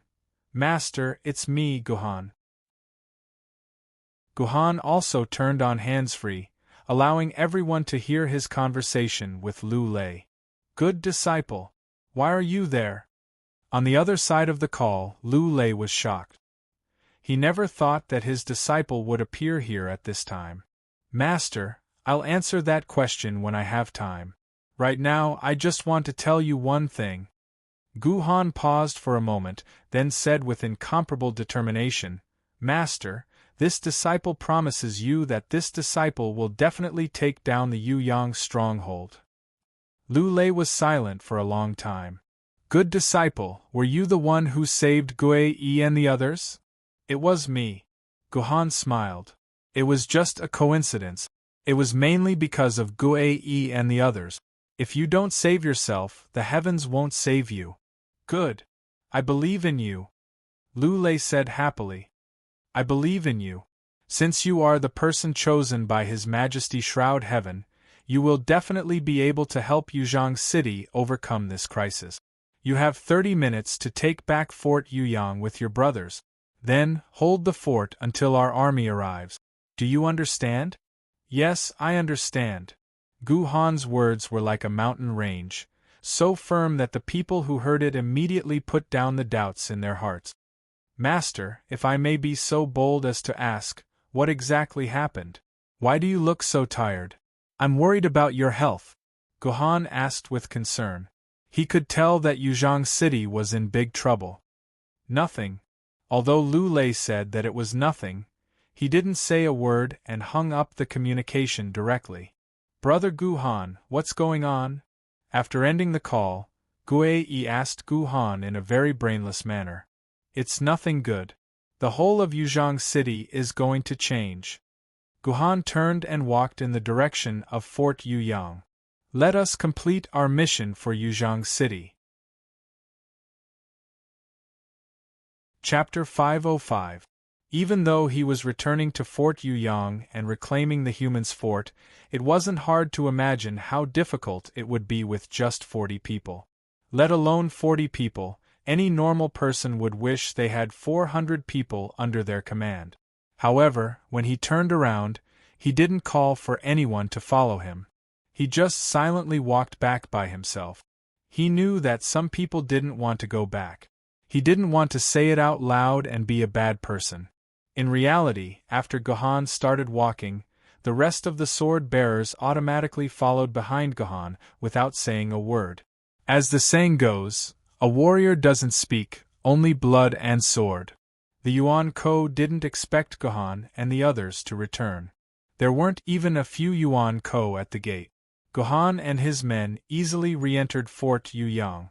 "Brother Gui, please take 30 brothers and guard this place. Don't let a single Yuan Ko escape." After killing a few Yuan Ko near the gate, Gohan said to Gui, "No, how can I do that? If I bring 30 people to guard this place, wouldn't that mean you only have 10 people?" Gui waved his hand. "When I start the cleanup operation, there will be a large number of Yuan Ko trying to escape. If Brother Gui doesn't have enough people, then we won't be able to guard the gate. If we kill all the Yuan Ko in Fort Yuyang, we might even be in danger. Therefore, 30 brothers is necessary. Brother Gui, please don't say any more." "But there are only 10 people, how can you possibly kill all the Yuan Ko in the fort?" Gui continued to try to dissuade him. "Big Brother Gui, don't worry. Even a nether rank Yuan Ko can't do anything to me. Furthermore, there are no longer any nether rank Yuan Ko in Fort Yuyang. At most, there are only a few dragon rank Yuan Ko left. They're not even worthy opponents." With that, Gohan picked 10 people and once again charged into Fort Yuyang. Very quickly, they disappeared, leaving behind a dumbfounded Gui guarding the gate. F***CK. What the hell is this? Gui cursed and called out the names of 20 people, leaving only 10 to guard the city gates. He planned to send Gohan himself to help him, but before Gui could make a move, he suddenly heard a crazed howl. Then, from the depths of Fort Yuyang, 4 or 5 desert wolves charged out. These desert wolves were all at the Soul Realm. Yuan Ko had to put in some effort to deal with them. So before Gui could make a move, he was pinned down by these desert wolves. "Brothers, once we kill these desert wolves, we'll go help Brother Gohan," Gui yelled. He had no intention of giving up on helping Gohan. Unfortunately, he soon discovered that he was completely tied to this place. Wave after wave of Yuan Huans rushed out of Yuyang Fort. These Yuan Huans, who were usually arrogant and would viciously pounce on humans whenever they saw them, would tear them into pieces and swallow them into their stomach. These Yuan Huans, who had scared the humans to the point that they looked like quails that had lost their heads out of fear, had now turned into quails, crazily rushing towards the city gate without any regard for their lives. The number of Yuan Kos gave Gui a big fright. F***CK. I finally know why Gohan gave me 30 people to guard this place. Even 60 people wouldn't be enough. This place is the most important battlefield. F***CK. I'm not doing this anymore. I'll let these Yuan Kos escape. Gui scolded angrily. Although he said that he was going to let these Yuanjin leave, in reality, He was commanding more than 30 sword maidens to form a human wall and block these soulless Yuanjin who were running for their lives at the city gate. Gradually, more than 200 magical beast Yuan silhouettes had accumulated at the city gate. They were all blocking the city gate, trying to rush into the world outside the city gate. 30 against 200. It sounded like these Yuan Kos were enough to kill Gui Yi and the others many times over. But in reality, neither side was willing to give way to the other at the gates. Fort Yuyang was originally designed to be a defensive fortress, so the size of the gate was very small. At most, it was only big enough for a car to pass through. If the sword ladies stood side by side, it would take about 8 of them to block the entire gate. It was also because of the narrow position of the city gate that it looked like there were many Yuan Jis blocking the city gate, but Gui Yi's sword ladies actually had to face no more than 5 Yuan Jis at the same time. With 8 sword ladies blocking, if a sword lady's personal shield ran out of energy, Gui Yi would immediately command the other sword ladies to take over the position of that sword lady. With 30 sword ladies to take Gui Yi's place, the battle was surprisingly easy. Some of the sword ladies even whistled happily at the end. It was a completely different feeling from before, as if they were facing a great enemy. "Brother Gui Yi, how's the situation on your side?" Suddenly, Gui Yi's communicator was connected, and Gohan's voice came from the other end. "Ha ha ha. Brother Gohan, don't worry, I'm doing very well here. All the Yuan Kos have been blocked. You just need to focus on clearing out the remaining ones. As long as I have enough time, these 200 Yuan Kos will all be taken care of for you," Gui Yi said proudly. "Brother Gui Yi is very brave, but unfortunately, we don't have much time left," Gohan said in a low voice. "Not much time left? What do you mean?" Gui Yi was stunned. He just remembered that Lu Lei had given them 30 minutes to clear out all the Yuan Kos in Fort Yuyang. Looking at the time, they only had 5 minutes left. "Brother Gui Yi, you guys can rest for a while. Leave the rest to me." "Leave it to you? What do you mean by that?" Gui Yi didn't get an answer to his question, so Gohan hung up. But soon, Gui Yi knew that he didn't need to answer. This was because Gohan had already appeared behind Yuan Ko's back, holding the heavenly sword in his hand. Like a bolt of lightning, he charged into the group of Yuan Kos. Once upon a time, Gui Yi had heard of a saying, "Wolves enter a flock of sheep." In Gui Yi's heart, Yuan Kos were the wolves, and humans were the lamentable flock of sheep. Even now, Gui Yi hadn't changed his opinion. But he saw another saying, "Sheep enter a flock of wolves." The thin Gohan looked like a weak little sheep, but he charged straight into the pack of Yuan Kos that was like a pack of wolves and tigers. When these Yuan Kos saw Gohan's appearance, the entire pack became restless. They began to attack Gui Yi's defensive line even more frantically. Gohan alone suppressed more than 200 Yuan Kos. When these Yuan Kos saw Gohan, they didn't even have the courage to continue fighting. All they wanted to do was run. This was because Gohan's side was too terrifying. Every time Gohan swung his sword, several Yuan Kos would fall to the ground and be absorbed by different dimensional vortexes. This group of Yuan Kos decreased at a speed visible to the naked eye. When the last 5 Yuan Kos screamed and fell in front of Gui Yi's group, they didn't know how to look at Gohan anymore. When Gohan first met them, they only felt that Gohan was lucky to be able to synchronize with Lady Yi. Apart from that, he didn't have any strong point. Later, when Gohan led them out of Fort Yuyang, they felt that Gohan was a sharp arrow that could tear through the defenses of powerful enemies. His strength was indeed above theirs, but Gohan's strength didn't exceed their common sense. Then, Gohan destroyed the nether-rank Yuan Ko's heroic spirit archer. Even though there was the so-called sword energy crystal, it couldn't hide the fact that Gohan could monopolize over 100 Yuan Kos, not to mention that almost every Yuan Ko's level was higher than Gohan's treasured sword wielders. At this time, they already felt that Gohan's strength had exceeded the common sense of normal people. And now, Gohan was no longer a normal person. He couldn't be explained as a normal treasured sword wielder. Even if the pleated sword spirit was here, Guei didn't think that he could do what Gohan did. In less than 5 minutes, a treasure sword tier sword wielder had slaughtered 200 yuan shun from rat tier to dragon tier. If Guei hadn't witnessed it with his own eyes, he wouldn't have believed it even if he was beaten to death. When the last Yuan Ko was killed, Gohan suddenly gasped. His legs went limp, and he fell forward onto a sword maiden in front of him.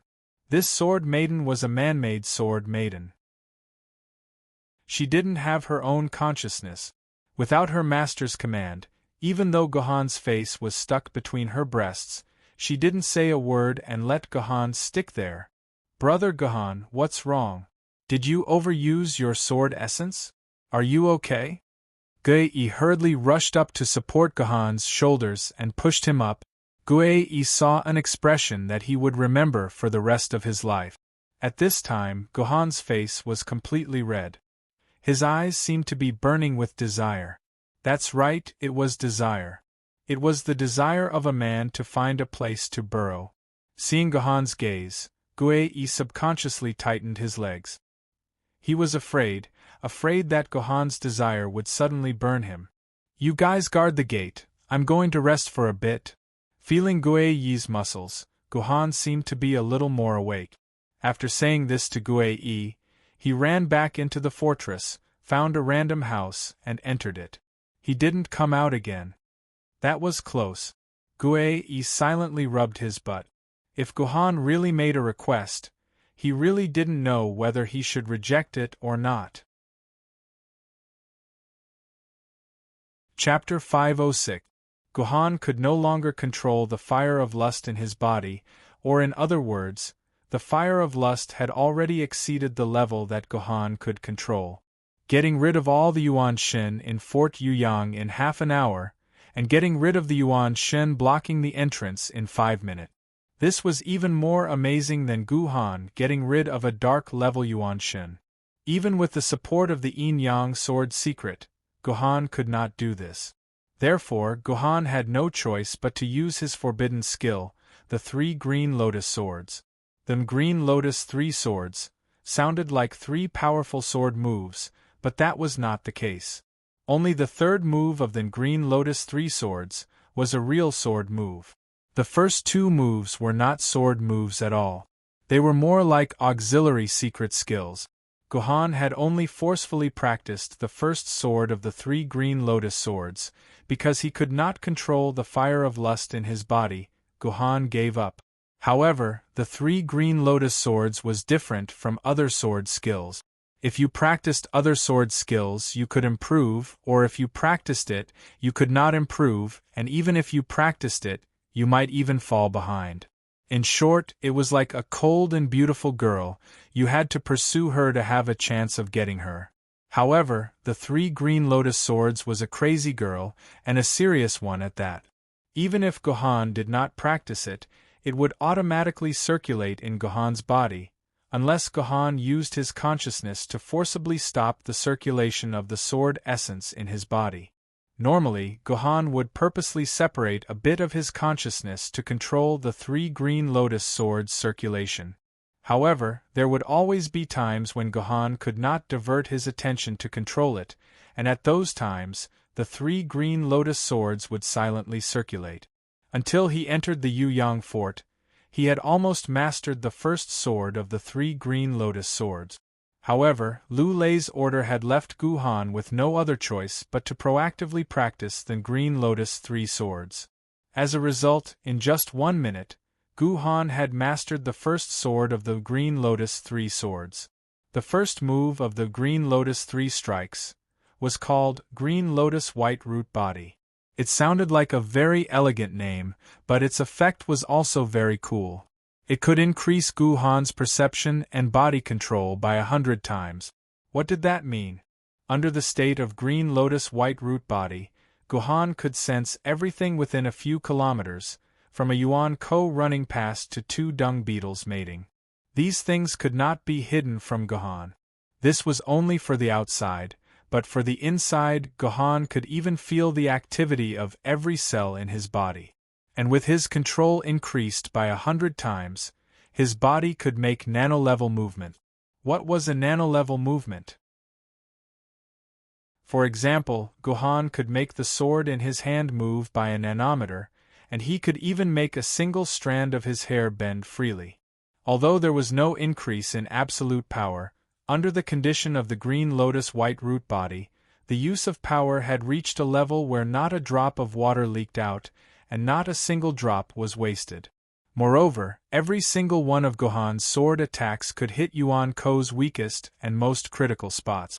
Any Yuan Ko would have their own weak spot. Even if it was a Yuan Ko with a defense of 10,000, if his weak spot was hit by about 100 points of damage, he would die immediately without any room for resistance. At this time, Gohan's attack was like this. Even if it was a dragon-level Yuan Ko, Gohan could directly kill it with one sword attack. If Yuan Ko attacked together, Gohan could even directly pierce through these Yuan Ko's absolute weak spots with one sword attack. It seemed that Gohan only stabbed once, but in fact, in this sword attack, Gohan had already made dozens of micro-adjustments. Gohan seemed to have obtained a super buff with a 100% sure kill effect in games. Below the dragon level, no Yuan Ko could be a match for Gohan's sword attack. Below the dragon level, no Yuan Ko's weak spot could withstand a full blow from Gohan. It was a different story for those above the dragon level. Their realms were much higher than Gohan's. Therefore, when Gohan slaughtered Yuan Ko with one sword attack, or even a few at a time, these ferocious Yuan Ko were scared out of their wits. They frantically fled towards the fortress gate, which led to the scene of Gue blocking the gate. These Yuan Ko were all scared out of their wits by Gohan. The green lotus white root was strong, but the side effect was too strong. Although it had such a poetic name, the side effect was irresistible burning of desire. When Gohan used the last of his willpower to lock himself in the house, he completely lost control of his body. What happened after that? Boss Gohan, we've checked. There are no longer any Yuan Ko in the fortress. All the Yuan Ko have been chased out. A few minutes after Gohan entered the house, the 10 sword-bearers who were taken away by Gohan came running back. Unfortunately, they didn't see Gohan, only Gue, who had a strange look on his face. Boss Gohan is tired. He's going to rest. Don't disturb him, Gue said with concern. Alright, what were you guys doing just now? It's not that I have a bad mouth, but with Gohan's combat strength, you guys might not even be able to keep up with his speed. We really can't keep up with Lord Gohan's speed. The 10 sword-bearers lowered their heads in shame. Every time Lord Gohan clears a place, he orders us to guard it. If any Yuan Ko barges in, we are to chase these Yuan Ko to the fortress gate. So that's how it is. Gue finally understood. Gohan was afraid that when he was clearing out Yuan Ko wouldn't escape through the gate, but to another area. This was why he ordered the 10 sword-bearers to guard 10 different areas, to ensure that all the Yuan Ko in the Fort Yuyang is cleared. Then are you sure that there are no longer any Yuan Ko in the Fort Yuyang? Gue asked. When we came back, we confirmed that there are no longer any Yuan Ko in any of the areas. We swear on our lives, the 10 sword-bearers said with determination. That's good. Gue took in a deep breath, before raising his right hand and exclaiming, Fellow brothers, I officially announce that the Yuyang fort has been reclaimed. Long live! One of the sword-bearers yelled. Long live! The other sword-bearers followed suit. Long live Boss Gohan! Suddenly, these words came out of Uncle Huang's mouth. Long live Boss Gohan! The other sword-bearers protected Gue and did not hesitate to shout out the same words as Uncle Huang. Unfortunately, Gohan, who was in the room, could not hear this stirring voice. At this time, Gohan was like a wild beast, smashing everything in the room. Since he couldn't find a way to vent his lust, he could only use the most primitive method to vent his lust. However, this was only treating the symptoms and not the root cause. Gohan's body was getting redder and hotter. If there was a thermometer, Gohan's body temperature had already risen to 70 degrees. Moreover, the temperature was still rising. What did this mean? Not to mention 70 degrees, even if your body temperature reached 40 degrees, you would fall into a coma. If it reached 42 degrees, you would die without timely rescue. If it reached 45 degrees, there was no need to call a doctor. You could just buy a coffin from a coffin shop. To borrow a headline from the news, how high is a person's body temperature? Gohan's skin can fry an egg. This was thanks to Gohan's body being strengthened by the Sword Maidens. He could still jump around and smash things at 70 degrees. However, if his body temperature continued to rise, Gohan would definitely die. Even the medical chamber wouldn't be able to save him. In this situation, within Gohan's purple mansion, the 3 Sword Maidens were having an emergency meeting. What should we do? If this goes on, Gohan will definitely die. No. Big brother, you can't die. So be it. I've had enough fun these few days. It's not a big deal to go back and sleep for a few hundred years. No, Chinpin must save Gohan. You can wait for a few hundred years, but Chinpin has to wait for a few thousand years. No. Big brother, Xiaoyun will definitely save you. What's with the noise? Isn't it easy to save him? One of you can forcefully turn into a woman, then take off your skirt and eat that thing with your mouth down there. Other than a little pain in the beginning, I guarantee that you'll feel great later on. My lord, we've succeeded. Fort Yuyang is back in our hands. Gui excitedly reported the news to the pleated sword spirit. Gui, this is Lu Lei. Yuzhang City will forever remember your great contributions to Yuzhang City. You are the great heroes of Yuzhang City. Unexpectedly, Lu Lei was on the other end of the line. Lord Lu Lei, this is what we should do. Everything for Yuzhang City. Everything for humanity. Gui immediately replied solemnly. Where's Gohan? Where is he? Let him talk to me. Lu Lei and Gui exchanged a few words and immediately started looking for Gohan. Reporting, my lord. Brother Gohan has exhausted himself in the battle just now. He's currently resting. If there's anything you must tell Brother Gohan, I'll call Brother Gohan right now. Gui said. Forget it, he's tired. Let him rest for a while. Lu Lei's voice was a little pitiful. Gui, we've just received news that an army of around 10,000 soldiers from Yuan-Ko has already bypassed us and is heading straight for Fort Yuyang. Immediately restart the defense system of Fort Yuyang and defend the fort to your death. In another hour, our army will reach Fort Yuyang. Please hold on for an hour. Chapter 507. The defense system of Fort Yuyang was divided into 2 parts. The first part was the dimensional barrier around Fort Yuyang, and the second part was the city walls. The city walls of Fort Yuyang were made with a large amount of dimensional crystal powder. Yuan-Ko couldn't penetrate these walls like normal walls, so he could only use his strength to destroy them. Normally, only nether rank or above Yuan-Ko could cause substantial damage to these walls. Therefore, Yuan-Kos could only escape through the city gates, as it was impossible for them to climb over the city walls. However, the city walls had its drawback. The city walls couldn't defend against aerial attacks, and even if you used dimensional crystal powder to build the city walls, it wouldn't be enough against a universe rank Yuan-Ko. Sooner or later, a universe rank Yuan-Ko's attack would destroy the city walls. Therefore, the dimensional barrier became the first and most important defense system. The dimensional barrier was the greatest invention that the Holy Grandmasters had brought to humanity.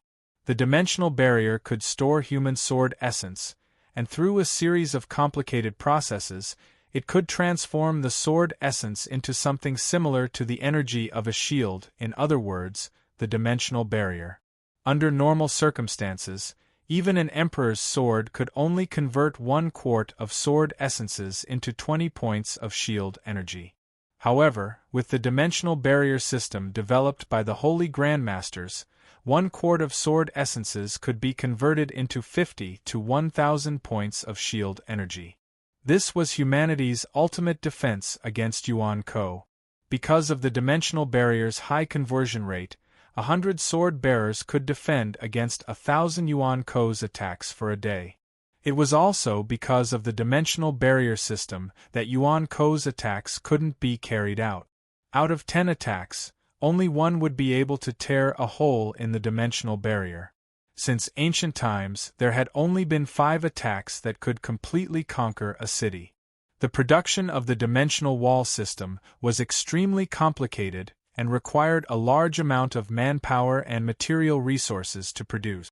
The only factory that could produce the dimensional wall system, Yanjing City's first protective wall manufacturing company, Limited, could only produce a small dimensional wall system in a year. If they wanted to produce a medium-sized dimensional wall system, it would take a full 10 years to produce.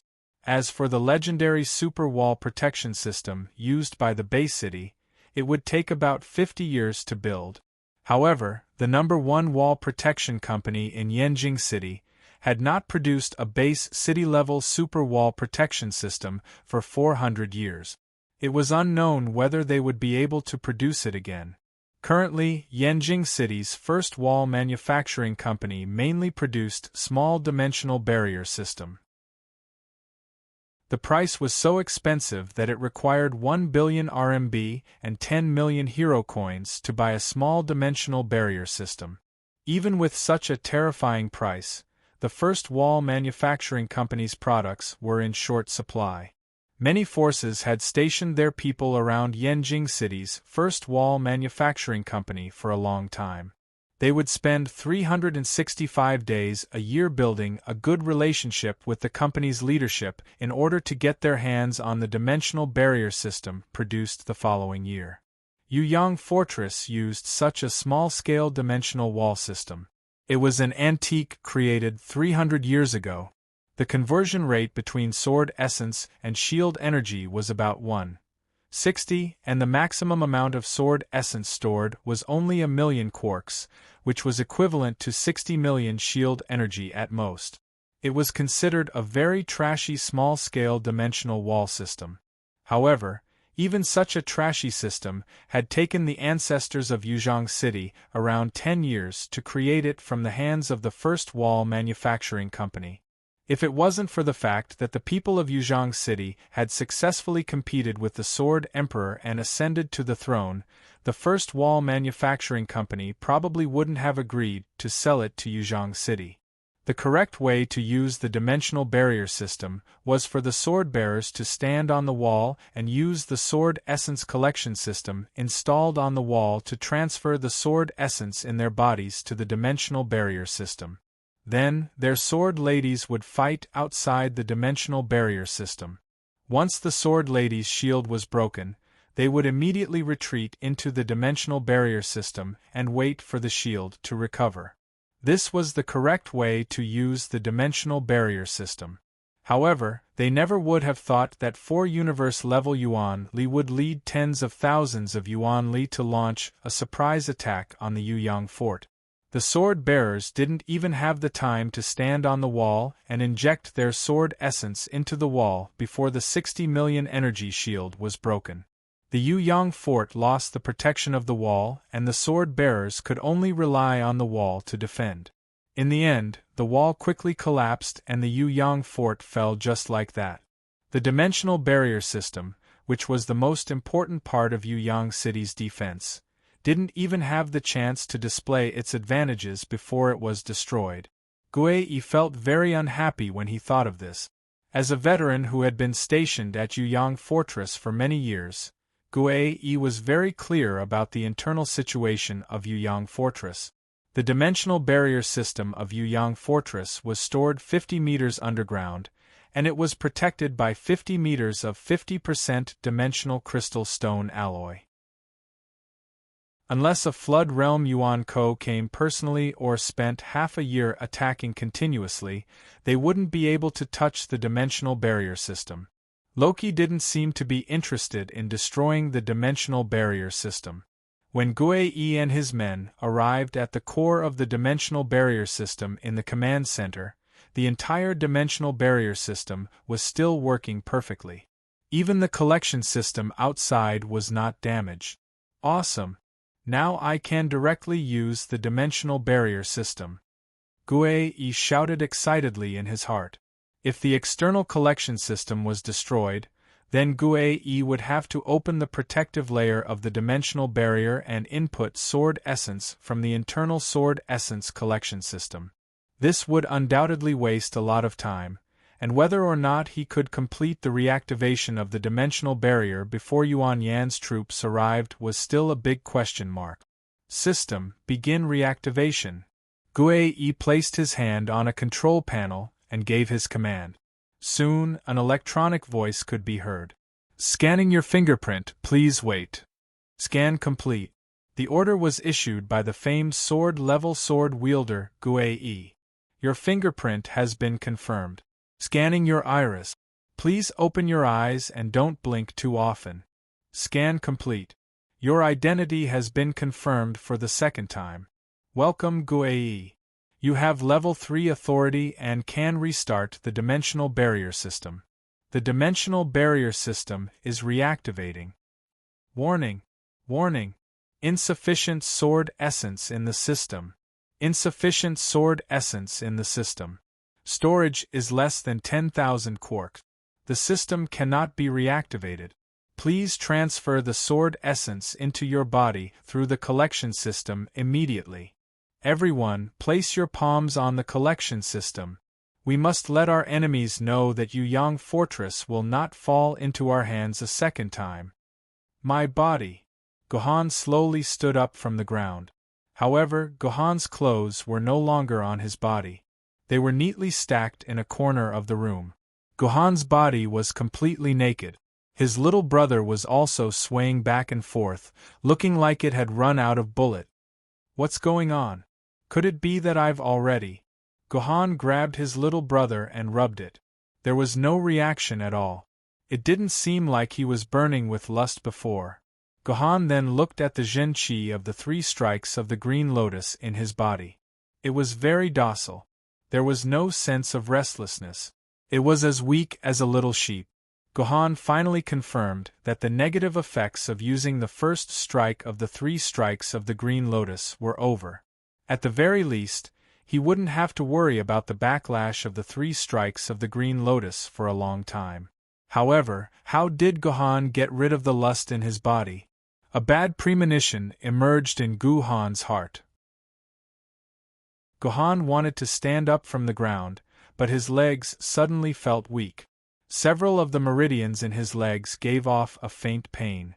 It was as if his whole body had been hollowed out. This situation made Gohan even more certain of his guess. Although he had guessed what had happened to his body, Gohan's expression didn't change much. He didn't blush, nor did he feel great. He just calmly faced it all. It was as natural as eating and drinking. Gohan first planned to change into a set of clothes from his dimensional pocket. He instinctively touched his chest. In the end, he touched his somewhat timid bullet head. Only then did Gohan realize that his clothes were gone. Compared to the neatly folded clothes, Gohan's dimensional pocket had been thrown everywhere. Fortunately, the things inside were not lost. Gohan took out a set of clean clothes and returned them. Then, he took out his 3 swords, Qinpin, Douyu, and Yi, and released them together. Like children who had done something wrong, Qinpin and Douyu lowered their heads when they came out. They didn't even dare to look at Gohan. Only Yi was drinking her beer. Since Cross was finished, he could only drink beer that wasn't strong enough. Yo! You're up! Come, let me tell you, a sip of beer after you're done is better than living as a deity. Etion smiled and moved to Gohan's side. She handed the half-empty beer in her hand to Gohan. Gohan didn't refuse. He directly took the beer, poured it into his mouth, and drank it in one gulp. This was the 5th time in Gohan's life that he drank. However, Gohan felt that the number of times he drank might become more frequent in the future. Because alcohol was indeed a good thing. People who didn't drink it wouldn't know its benefits. Then, you three can tell me, who did that with me just now? Gohan originally wanted to say that they had sex, but when the words were in his mouth, he couldn't say it. In the end, it became that. It seemed that Gohan wasn't as calm as he appeared to be. You're tuning in to the Phoenix Knights YouTube channel. Don't forget to subscribe and join us on this journey to catch the most captivating stories.